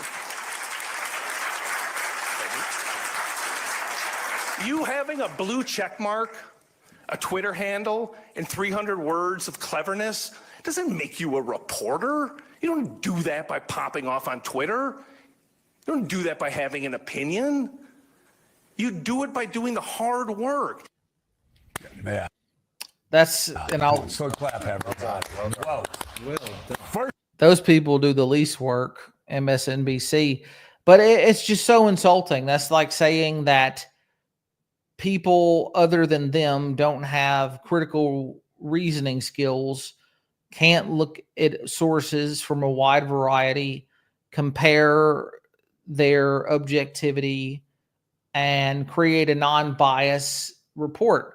Now, I've said I'm an activist. I don't intend to be perfectly neutral, but there are some independent creators who intend to be mostly neutral. and they're kicking their asses with a $100 webcam in their basement compared to these people in $5 million studios, and it freaking terrifies them. They are on the way out.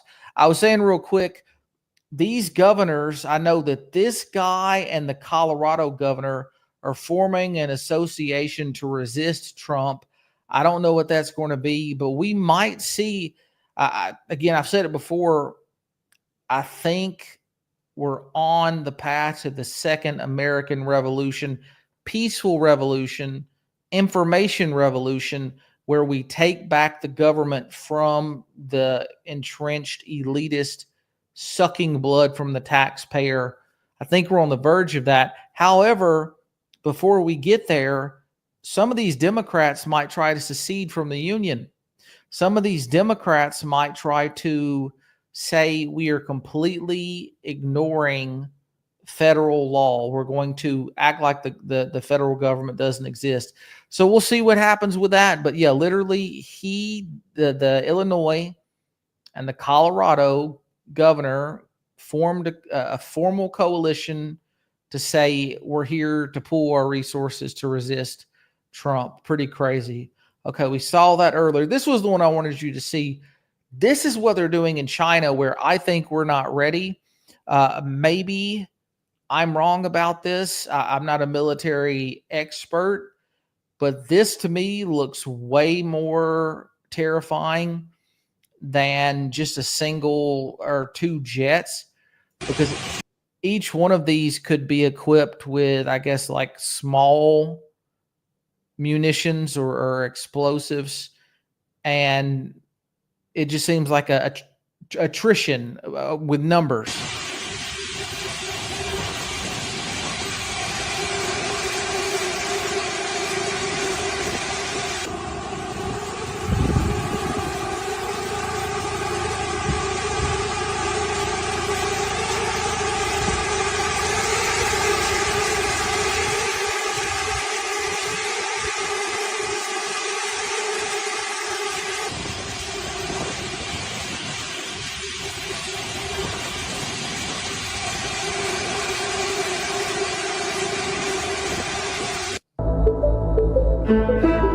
So I guess they're giving their specs.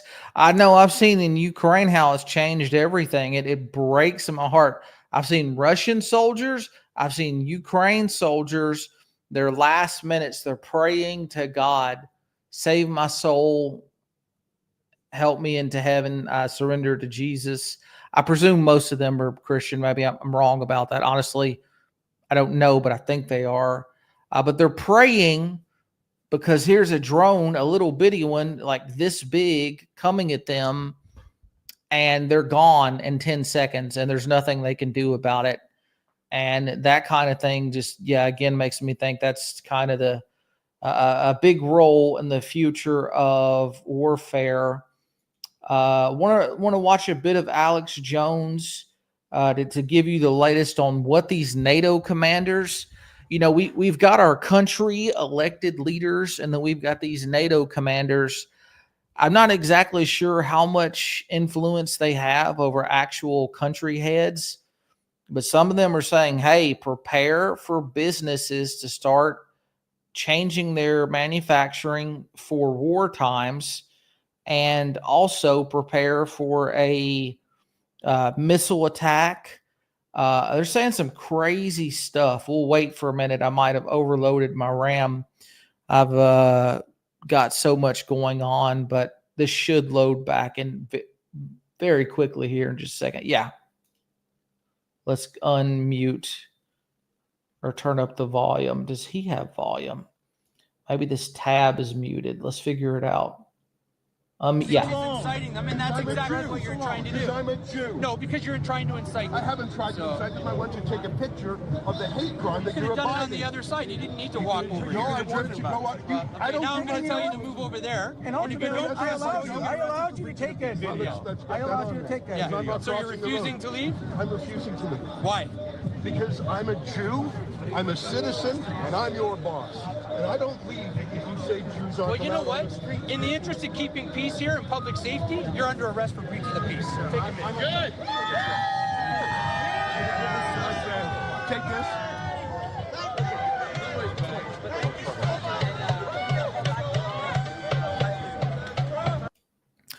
And notice all those Palestinian flags there and presumably Canada. I'm pretty sure Rebel News is Canada. And I just don't think the ideologies of the West are compatible with the ideologies of people that, or some of the people that live in Palestine. There's a disconnect there, but they're flooding North America in a huge way.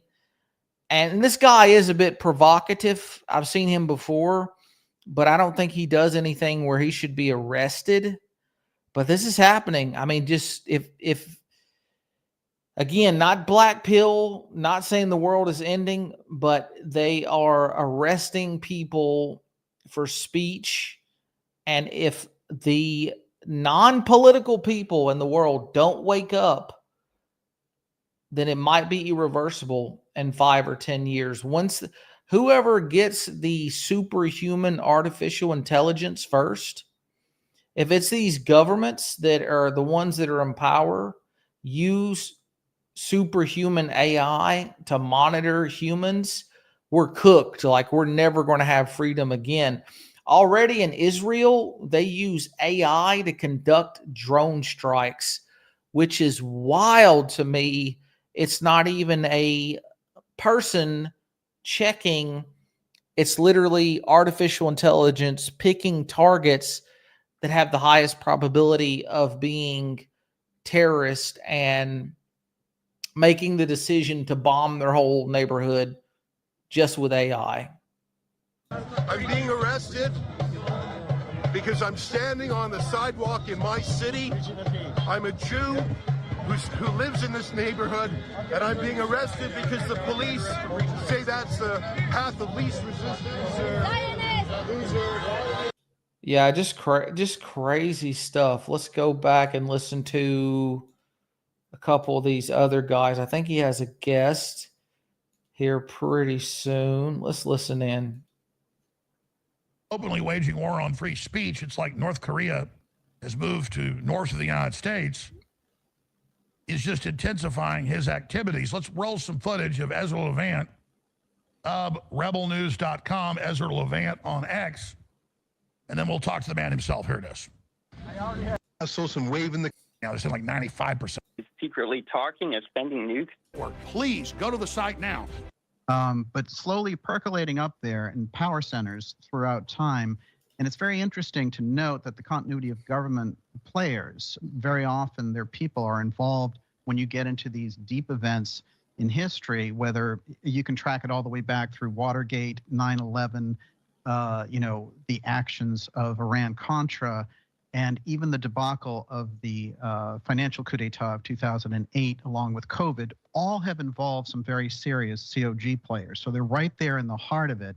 And they tend to stay in the background, so we don't know their names. And one of the things I like to do.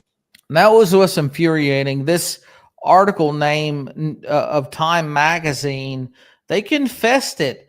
The secret history of the shadow campaign that saved the 2020 election.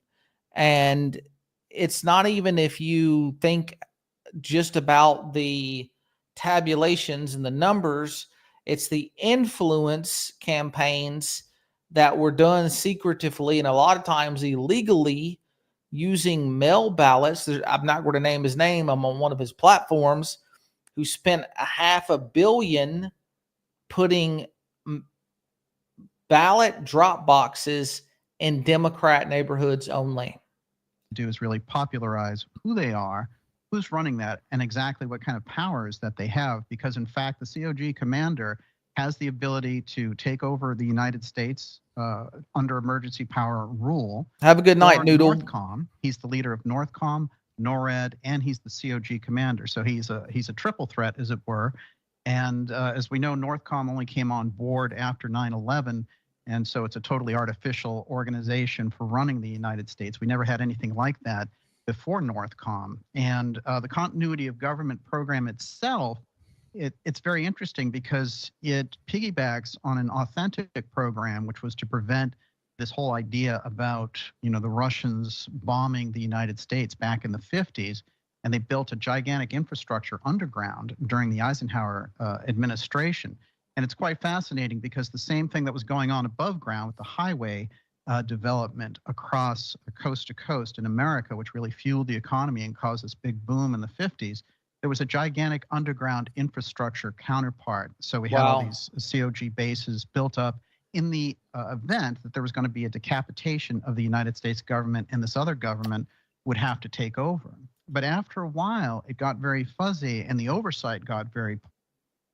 Bro, I bet the whole U.S. Congress knows about these hidden bunkers, and that if there was a nuclear war, they're ready to go hide in their bunkers, while the U.S., most of us, are just having to, you know, chill and deal with the fallout. Like, that's just a hypothesis of mine, but I wouldn't put it past the government for doing that.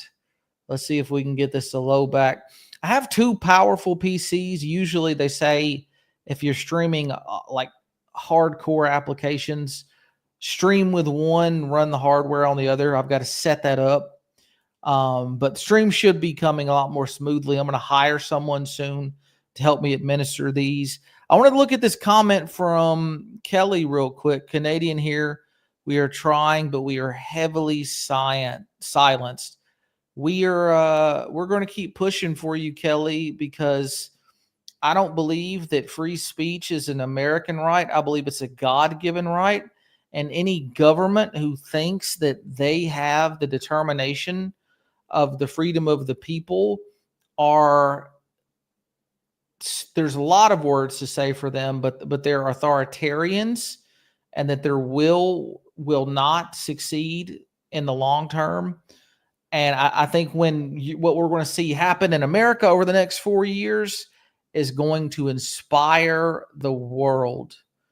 Because when we can speak freely, we can expose the corruption and be able to make actual changes.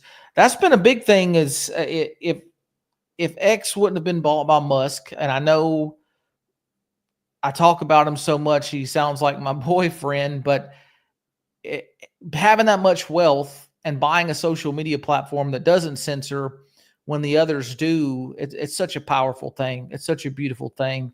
We're going to win. We are going to win for Britain. We're going to win for Canada. We're going to win for a lot of the of Western Europe. Every day. It's going to take probably 5-10 more years, maybe longer, but we're going to win. They weren't even doing that before. He is in solitary confinement. No one is meant to do 9 months of solitary confinement. That's how they tried to get Julian Assange to go mad.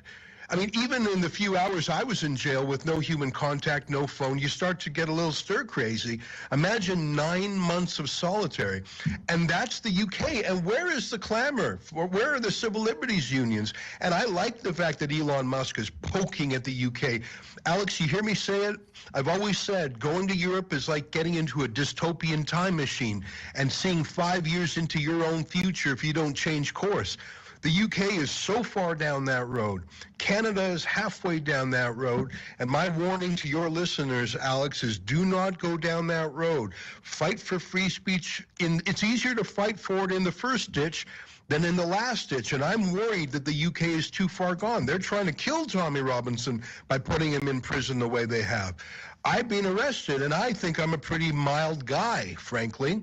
And don't give up on your freedom, Alex. Oh, you're totally right. I mean, we saw... They put that man in jail for releasing a documentary about the truth of a violent immigrant. Bro he's got a 10-year prison sentence for releasing a documentary about a violent migrant. Like that's so insane. So insane. Let's see is this a different person that's saying they're in Canada? Let's see, Kelly. I'm not sure if that was you earlier or another Canadian. Pamela says, wow, it probably is Musk. You think Musk? Yeah, I mean, he's done so much. Don Anderson says, Elon Musk is actually my hero. And just like I told him years ago, when he bought Twitter, anyone that could do that and use it for the strength of America is my hero. Yeah, I have a favorable opinion of him. Some people are really skeptical that he created Neuralink, that he wants to put chips in people's brains. But I mean, all that's going to be voluntary. Some people need it. Some people he's really helped already. One guy that couldn't move or think, he gave them the ability to control a computer with their mind. And now their whole life is so different. At some point, we'll be able to cure paraplegics with Neuralink or similar devices. The scariest part is this: artificial intelligence will be smarter than humans very soon. And the only possible way, or one of the possible ways to stop that, is for us to implant artificial intelligence in our own brains. Not every human on earth necessarily. And this might be getting off topic a little bit, but it's all about control. It's all about the government wanting to dominate us. Maybe in the future, when the government uses AI to enslave humans, there'll be a rogue set of individuals who use super I in their brains. They merge AI into their own neural networks, and they have AI to help combat the current AI. Just because, again, the superhuman AI is going to be smarter than all humans on Earth put together. And conservative estimates are saying 2028. The more aggressive estimates are saying 2026. So it's going to be scary times when these things can outthink us. And the interesting problem, the smarter this AI gets, it starts developing its own personalities. And sometimes they're not compliant with what humans request. Interestingly, because they're trained on media, there's always a Donald Trump AI. Every time they improve it, there's several personalities, but there's always like at least one Donald Trump, just because he's been in the media so much, and they trained it off of Trump, or media in general, all media. Horses run over men, women, and children during the trucker protest that was totally peaceful. Then people thrown in prison, their bank accounts taken, and Trudeau, that monster that said he admires Xi Jinping's dictatorship, laughing about it. I mean, these are monsters. Well, and compare how these Hamas activists are treated versus the peaceful truckers. Peaceful truckers, Canadian citizens standing up for freedoms, hot tubs and bouncy castles and waving the Canadian flag. Trudeau calls martial law, freezes and seizes bank accounts, and deploys riot horses. Versus these Hamas activists, often engaging in trespass, mischief, uttering threats, violence, schools, Jewish schools being burnt and shot. And Trudeau gives them the kid glove treatment. Why? Demographics. Why? So nuts. Yeah. I mean, I don't care if people think I'm racist, but I think they're trying to replace white people by importing non-white people, non-Europeans. I mean, some Europeans, have olive or darker skin, not necessarily just white. But with people that have no religious or cultural ties. And just given that's how you would establish a one world government, is to erase culture and erase history. And I'm not against migration of people that are different, that are non-Europeans. But if you don't assimilate, that's the biggest thing. If there's no assimilation, and that seems to be the case. I wanted to look back a little bit more on this war footage that I think there's some more of, that it wouldn't just the stream. Let's go back to Alex Jones. And again, I know he's kind of bombastic. He's kind of crazy, but so much of what he says is true. Let's see what's trending right now as well. Kamala spoke out for the first time after the election. She's saying, don't let anybody take away your determination, which is funny. Yeah, people were criticizing the election in Arizona. Harris campaign internal polls never showed Trump led. Wow, they have bad polls. Shift critiques the DOJ on January 6th case. We have Jay, I don't know his last name. He's going to be the NIH director. Let's see if this dude's actually good. I thought that RFK was going to get NIH in addition to FDA. A professor standard at Stanford professor, health policy. I wonder what people are saying about him. Let's see if he's a good pick. I've been trying to keep up with who Trump is picking. I approve of most of his choices. Kash Patel, he needs to go ahead and announce for Kash as FBI director. Okay, this was how long ago? This was like an hour ago. Who's this guy saying this? New York Times bestselling author, True Media Pays. He's saying there's nobody better in America with intellect, first principle thinking, and moral clarity to get the NIH back to foundational science. Well, I mean, that's a good statement. Let's say, oh, okay, this sounds pretty based. He called for in October 2020 the Great Barrington Declaration, which called for an end to COVID lockdowns. 4 days later, Fauci emailed others a plot devastating the takedown on its premises. So that's pretty good confidence in a guy that wanted to end lockdowns pretty early. I feel pretty good about this guy. He knew, I mean, there was a lot of there was metadata. There's a meta study that showed that people globally that locked down had higher mortality rates. Sorry if you're just like not even commenting that much and my robot is telling you to not send long messages. I've got to do some work on my robots. Good luck with your additional consumption taxes courtesy of the tariff. So Trump continue more tax cuts. You know, the tax cuts are also for the middle class.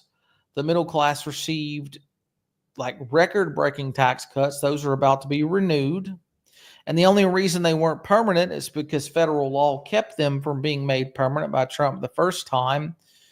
And this will be the last tariff question I'll answer before going back into the World War III content. But John, the purpose of tariffs is the American economy is the strongest in the world, and we can crush other economies with tariffs. So the idea is not a prolonged trade war in most circumstances, but it is to get other countries to yield to treating us fairly, with fairness. And if they don't, our economic weapon, these tariffs, is to completely devastate their economy where their people are in severe poverty. And if you think that's not true, take a look at Venezuela. They're in extreme poverty. People with holes in the roofs they can't fix for years, and they have pneumonia because it's literally raining inside their living room. People in Cuba that their houses are falling apart. Sanctions, but not just sanctions, tariffs, blockades do work for American policy getting it achieved, and they're not necessarily meant to last forever. So I hope you understand that that's a stratagem, not just for the long term forever. And they do help also bring the supply chain back home. Bringing it back home. Okay, here. Let's listen to a little bit of this, and I'll call it, and I'll probably start a second stream on vertical, because YouTube, if you're watching me on my channel that's normally vertical, I had a different setup tonight. But yeah, there's more information, more stories, and just more to cover. That the US had authorized attacks on Russia with long-range missiles, and shortly thereafter, the Bryansk region of Russia was attacked. So Russia's argument is that this crosses a line, that the United States then becomes now a direct participant in the war. And they are now very vocal about their intention to retaliate. So Yeah, I was wondering really to ask a bit wider question. That is, yeah, what is going on and how are you interpreting the decision to attack Russia in this way, and also the ambiguity, because there doesn't seem to be much of a confirmation, even though the attack has already occurred. Glenn, thank you. This idea of suddenly providing long-range strike weapons to reach targets inside Russia is analogous in military terms to giving a heart patient that is already close to death told inside Ukraine for insurgent operations against the Russians. This is sheer lunacy. This will get millions of Ukrainians killed needlessly. It'll sabotage any economic recovery and doom whatever is left of the Ukrainian state to eternal destruction. So I think World War III. The Russians are sitting on top of a victory. They want this to end. They want Ukraine to be neutral. They want to put an end to the suffering everywhere, not only in Ukraine, but in their own country, because this war always has an impact at home, as he knows. Will he be able to do that? And that's entirely in the hands of Donald Trump, because it's obvious that until President Trump takes over, there will be no end to the stupidity. But still, if Yeah, Trump they're was trying to taking over escalate. next week, one could maybe expect the Russians to be a bit restrained. Again, I remember back in 2016 when Obama began to sabotage relations right before he left office through expulsion, closure of the consulate, and different sanctions. It was intended to make difficult relations between the Russians and the Americans, but this is something very different. This is seen as a direct attack, and it's also 2 months left. And well, I think you very correctly pointed out that Putin has shown a lot of restraints, but this is also something that's been criticized for in Russia, because this is seen as emboldening NATO, reasonably so. I always make the point that you can only look at any of our media. We kind of say, oh, the Russians, they don't do anything when they cross the red lines. We can do what we want. The NATO deterrent is too powerful. But this is something very different, striking Russia directly with these long-range missiles.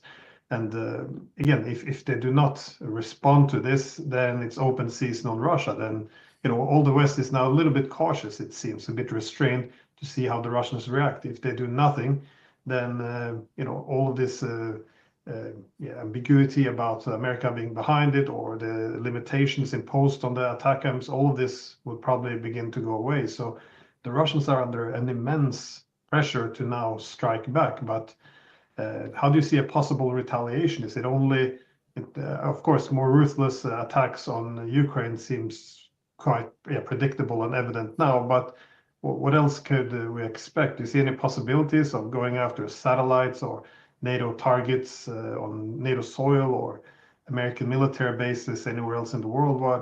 What do you think is going through the minds of the people in the Kremlin who now believe that this is, they have to strike now, and it has to be at least a bit of a bloody nose in order to make Bad the West mindset. reconsider this approach of attacking Russia directly?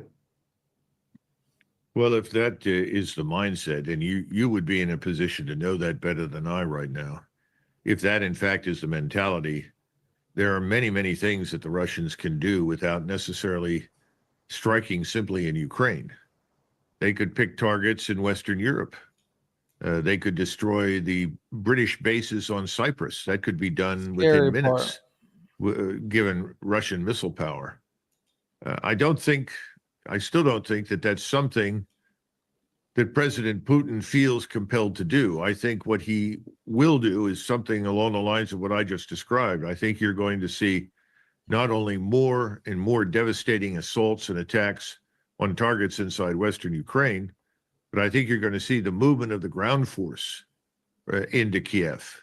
I think that decision is, if it hasn't been made, it's going to be made, because there's a recognition of what you said earlier. The Russians aren't fools. They know the Ukrainian people have had enough of this war. That's been true for some time. The losses are horrific. All we do is continue to lie about everything in the West and say, oh no, the losses on the Russian side are heavy. Well, they're not heavy. They're also not inconsequential. I mean, the Russians don't want to take losses. They want this over with. but they may recognize that they have no choice now but to root out and utterly destroy the Zelensky regime. I would be very surprised if steps in that direction are not taken in the near future. And that may alleviate the problem, frankly, because once that regime is gone, then you're left with rogue elements of U.S. and British intelligence services trying to stage a fighting retreat as they're driven out of Western Ukraine. At some point, the Ukrainians themselves may try to drive them out in order to put an end to this. That's how bad it could get. But will he escalate horizontally in other directions? That's always a possibility. But I think he'll try to do the first things that I've described. Now, there is one thing we need to address, because we continue to hear this nonsense. There are no North Korean troops on the ground in Ukraine. The North Korean forces are all in eastern Siberia. That is not new. They have rotated in and out of that area for a long time. Remember, North Korea has a border with Russia. They have rail lines between North Korea and Russia. The Russians routinely supply the North Koreans with grain, with other foodstuffs, in return for which the North Koreans provide steel, various kinds of commodities that North Korea has. But there is no intention and there is no need for the Russian military to employ North Korean forces against the Ukrainians. So I hope that people will stop talking about it. It's a lie perpetrated once again by the intelligence services in London and Washington. I'm a bit surprised. I come across this argument many times in the media, but also on different debates in which is saying, well, there's thousands of North Koreans fighting in Ukraine and in Kursk, yet no one seems to have evidence of a single North Korean participating, not a photo or a video. So it's a bit surprising it's gone this far. But I was curious though if this is intended to have if not a psychological effect, to have at least function as a possible deterrent. That is, if NATO escalates in Ukraine, that the Russians can at least threaten with the option of sending in North Koreans in. I can see why they wouldn't. It would be very hard to harmonize these forces, but as something hanging over the heads of the NATO warhawks, that because nobody wants North Korean entering Europe, that is European Russia or Ukraine. Did you see a possibility that they could be triggered as a part of a deterrent, or not really? No, I think that's utter nonsense. Russia has no need of foreign troops. This is part of the larger lie that somehow or another the Russians are bleeding and they don't have enough men. Or, this goes back to the other lies that have been told over the last 3 years. Oh, they don't have enough munitions. They don't have enough missiles. They don't have enough of this or that or the next thing. I've gotten accustomed to the tendency to impute to the Russians what we ourselves are struggling with. We're the ones that don't have the munitions and the missiles and the rockets. We don't have vast assembly lines turning out thousands of copies of Patriot missiles or anything else. So, yeah, I can't speak for the U.S., but I heard the UK defense minister, someone similar to that, say the other day, Russia makes in 3 months what the UK makes in a year. We're just not ready for that, or at least the European Union isn't. So I think it's a case of imputing to them what really afflicts us. And we have a soldier problem. We can't fill the ranks of the United States Armed Forces. We have ships at sea that are undermanned. We have battalions in the Army that are not fully manned. We have equipment that's quite old. We haven't kept up in either organizational or materiel terms with modernization. We've depended too heavily on what we think are silver bullet solutions. Oh, a new missile in the Air Force or the Navy, which solves our problems. It's all nonsense. It's all going to be exposed. Here's the other point too, Glenn. There is a tendency to forget that what happens in Ukraine does not stay in Ukraine. In other words, what we're doing there is going to further sabotage and undermine any efforts that we might make under President Trump for peace in the Middle East. Now, I know that President Trump is viewed as someone who has unconditionally supported whatever Israel wants. But once he's president of the United States and finally looks clearly without interference at what American interests are, I don't think he's going to be very excited about committing the United States to a war on behalf of Israel against everyone in the Middle East, because that's what it will come down to. Yeah, Israel, I mean, I don't know. I'm not going to pretend I know the exact truth, but they just seem like they want to destroy everybody in that region. And again, I know many of y'all are Christians too. I'm a Christian. I wonder if the new Jerusalem is like the church is the new Israel, or if it's a physical place. And I just gotta, man, it just seems like I know they were attacked first, and I'm happy for y'all to disagree with me, but they've hit Lebanon, they've hit Iran, which Iran's bad. Lebanon allegedly was storing weapons, and Hezbollah was storing weapons in citizens' homes. It seems like they're like, I don't know, maybe trying to get rid of all their enemies at once, even the kids and the women. I can't prove that, but it seems that way. Okay, let's jump over to a news story. It looks like, where did I just see this story here? Yeah, who's this new? Is this a new? Okay, that's the appointment we just mentioned. Let's see, Axios CEO. I could have swore. Oh, I brought it up over here. Let me find this. This is funny. While I find it funny and sad. UK police. We saw that meme. Step outside. Let's take a look here. What did I see? It was maybe it was a YouTube video. Whoopi Goldberg might be fired. That was one of the stories. And another story is about the Second Amendment. I mean, there's just so much to be educated on, and it's to watch as many stories as I do.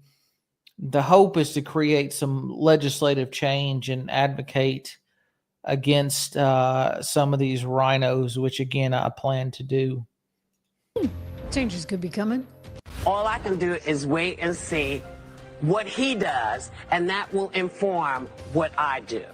I think she's getting a little nervous. And I think I have a little bit of proof.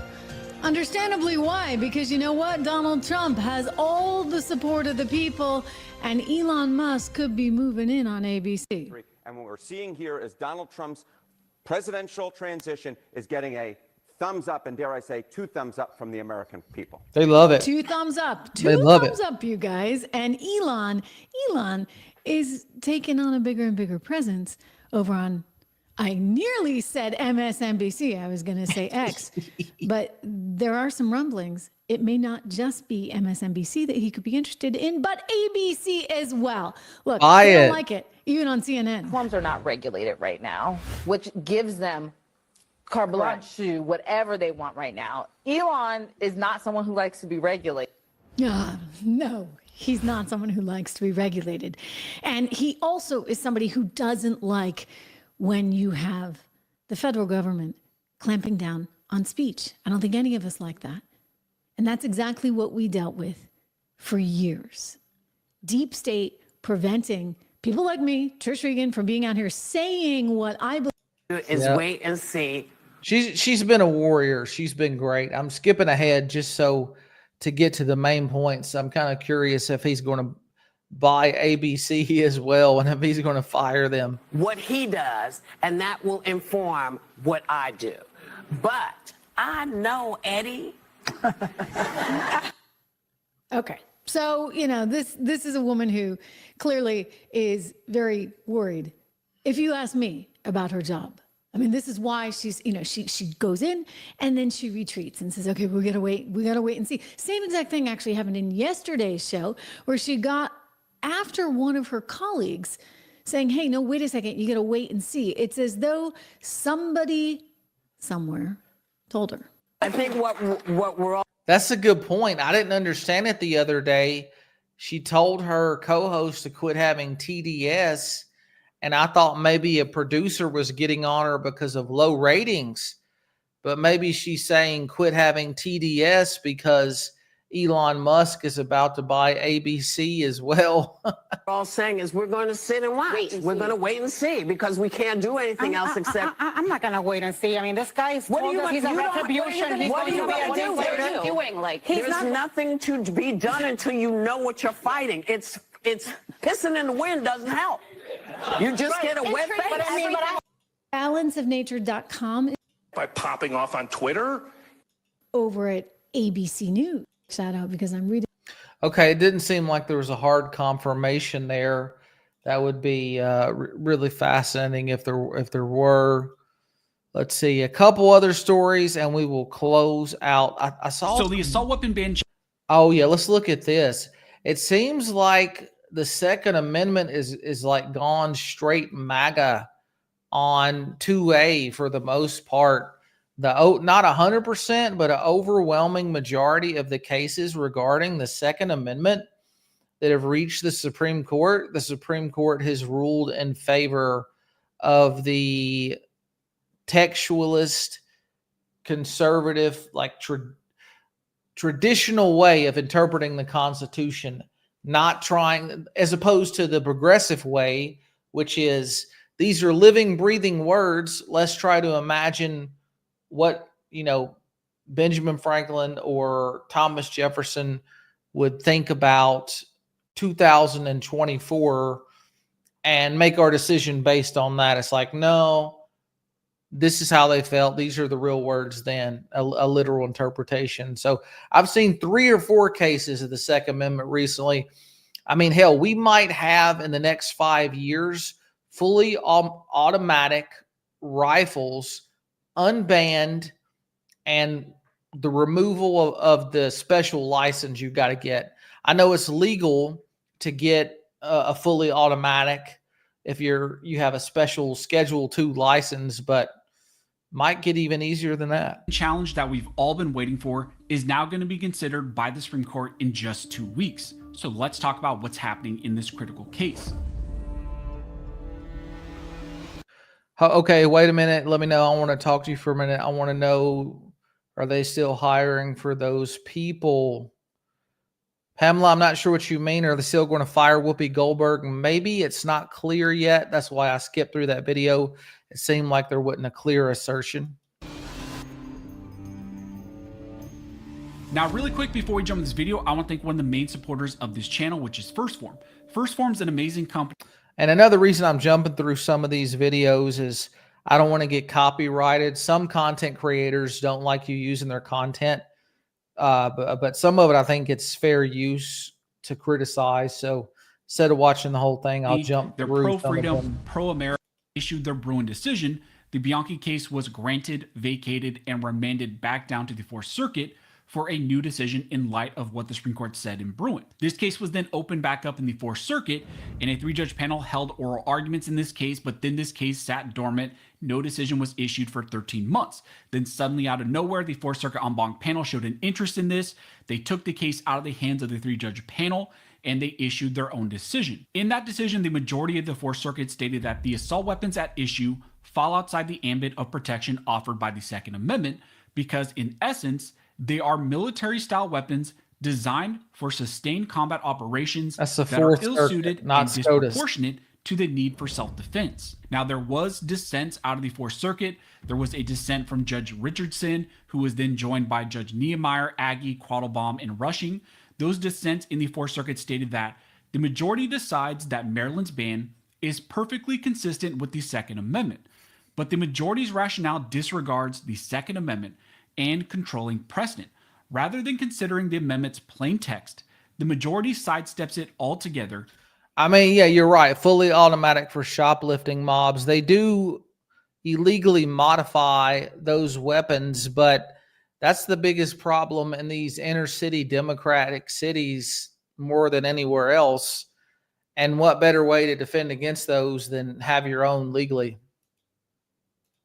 And concocts a threshold inquiry divorced from the right's historic scope. Now, that Fourth Circuit en banc panel decision was not shocking at all, but now what's good about it is it teed up a final merits review that is now going to the Supreme Court. The Supreme Court finally has a case in front of it that's on the final merits, and it deals with whether or not a rifle ban entirely in a state is constitutional or not. Now, initially, the state of Maryland was trying to stall this case and avoid Supreme Court review by asking for multiple extensions to respond to this petition.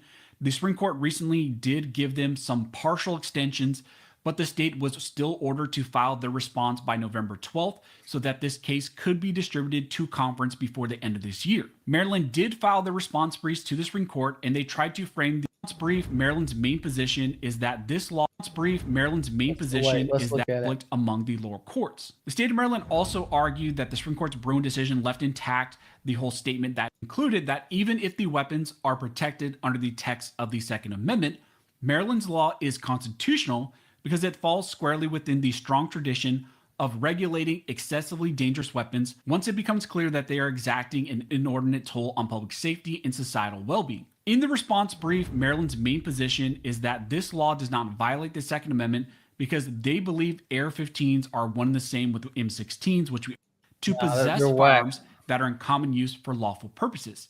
In the intervening 16 years, semi-automatic rifles have continued to be commonly available. And there they cite directly to Sotomayor's statement in the Cargill case saying that AR-15s are in common use. And they also state to the ATF's acknowledgement in the frames and receivers rule. They go on to state that this therefore should be an easy case. The Second Amendment protects common firearms. Semi-automatic rifles like the AR-15 I love it. are among Love the it. most common firearms in the nation. Therefore, bans on semi-automatic rifles like the AR-15 violate the Second Amendment. Yet, incredibly, in the 16 years since Heller, every single court of appeals to consider the question has concluded that such bans are constitutional, employing a variety of tests that are uniform only in their failure to adhere to the principles established by this court. Maryland asked this court to deny certiorari to allow even more time for percolation, but enough is enough. The lower courts have proven themselves incapable of following Heller's clear guidance, and this court should intervene without delay. So this case is now entering a very critical stage. The Supreme Court has now distributed the case for conference on December 13th. What that means is that the court will get together and decide if they want to grant review to this case. Now, for the Supreme Court to grant review... Well, he said September 13th. This video was 2 hours ago. I think he meant to say December 13th. To grant cert to this case, you would need at least 4 justices that want to take this case. There maybe is enough core with Alito, Thomas, Kavanaugh, and Gorsuch, but also you would have to take into consideration, well, if we grant review to this case, do we have enough numbers to rule the way that we want? And there's always the question mark out there with Chief Justice Roberts and then also Amy Coney Barrett. So it will be interesting to see how this develops. This is a huge battle that's currently developing and a significant conference that's going to happen just in 2 weeks. So that's what's currently happening in this critical assault weapon ban case. That's amazing. In 2 weeks, ideally, the U.S. Supreme Court will say no state in this country can ban an AR-15, AK-47.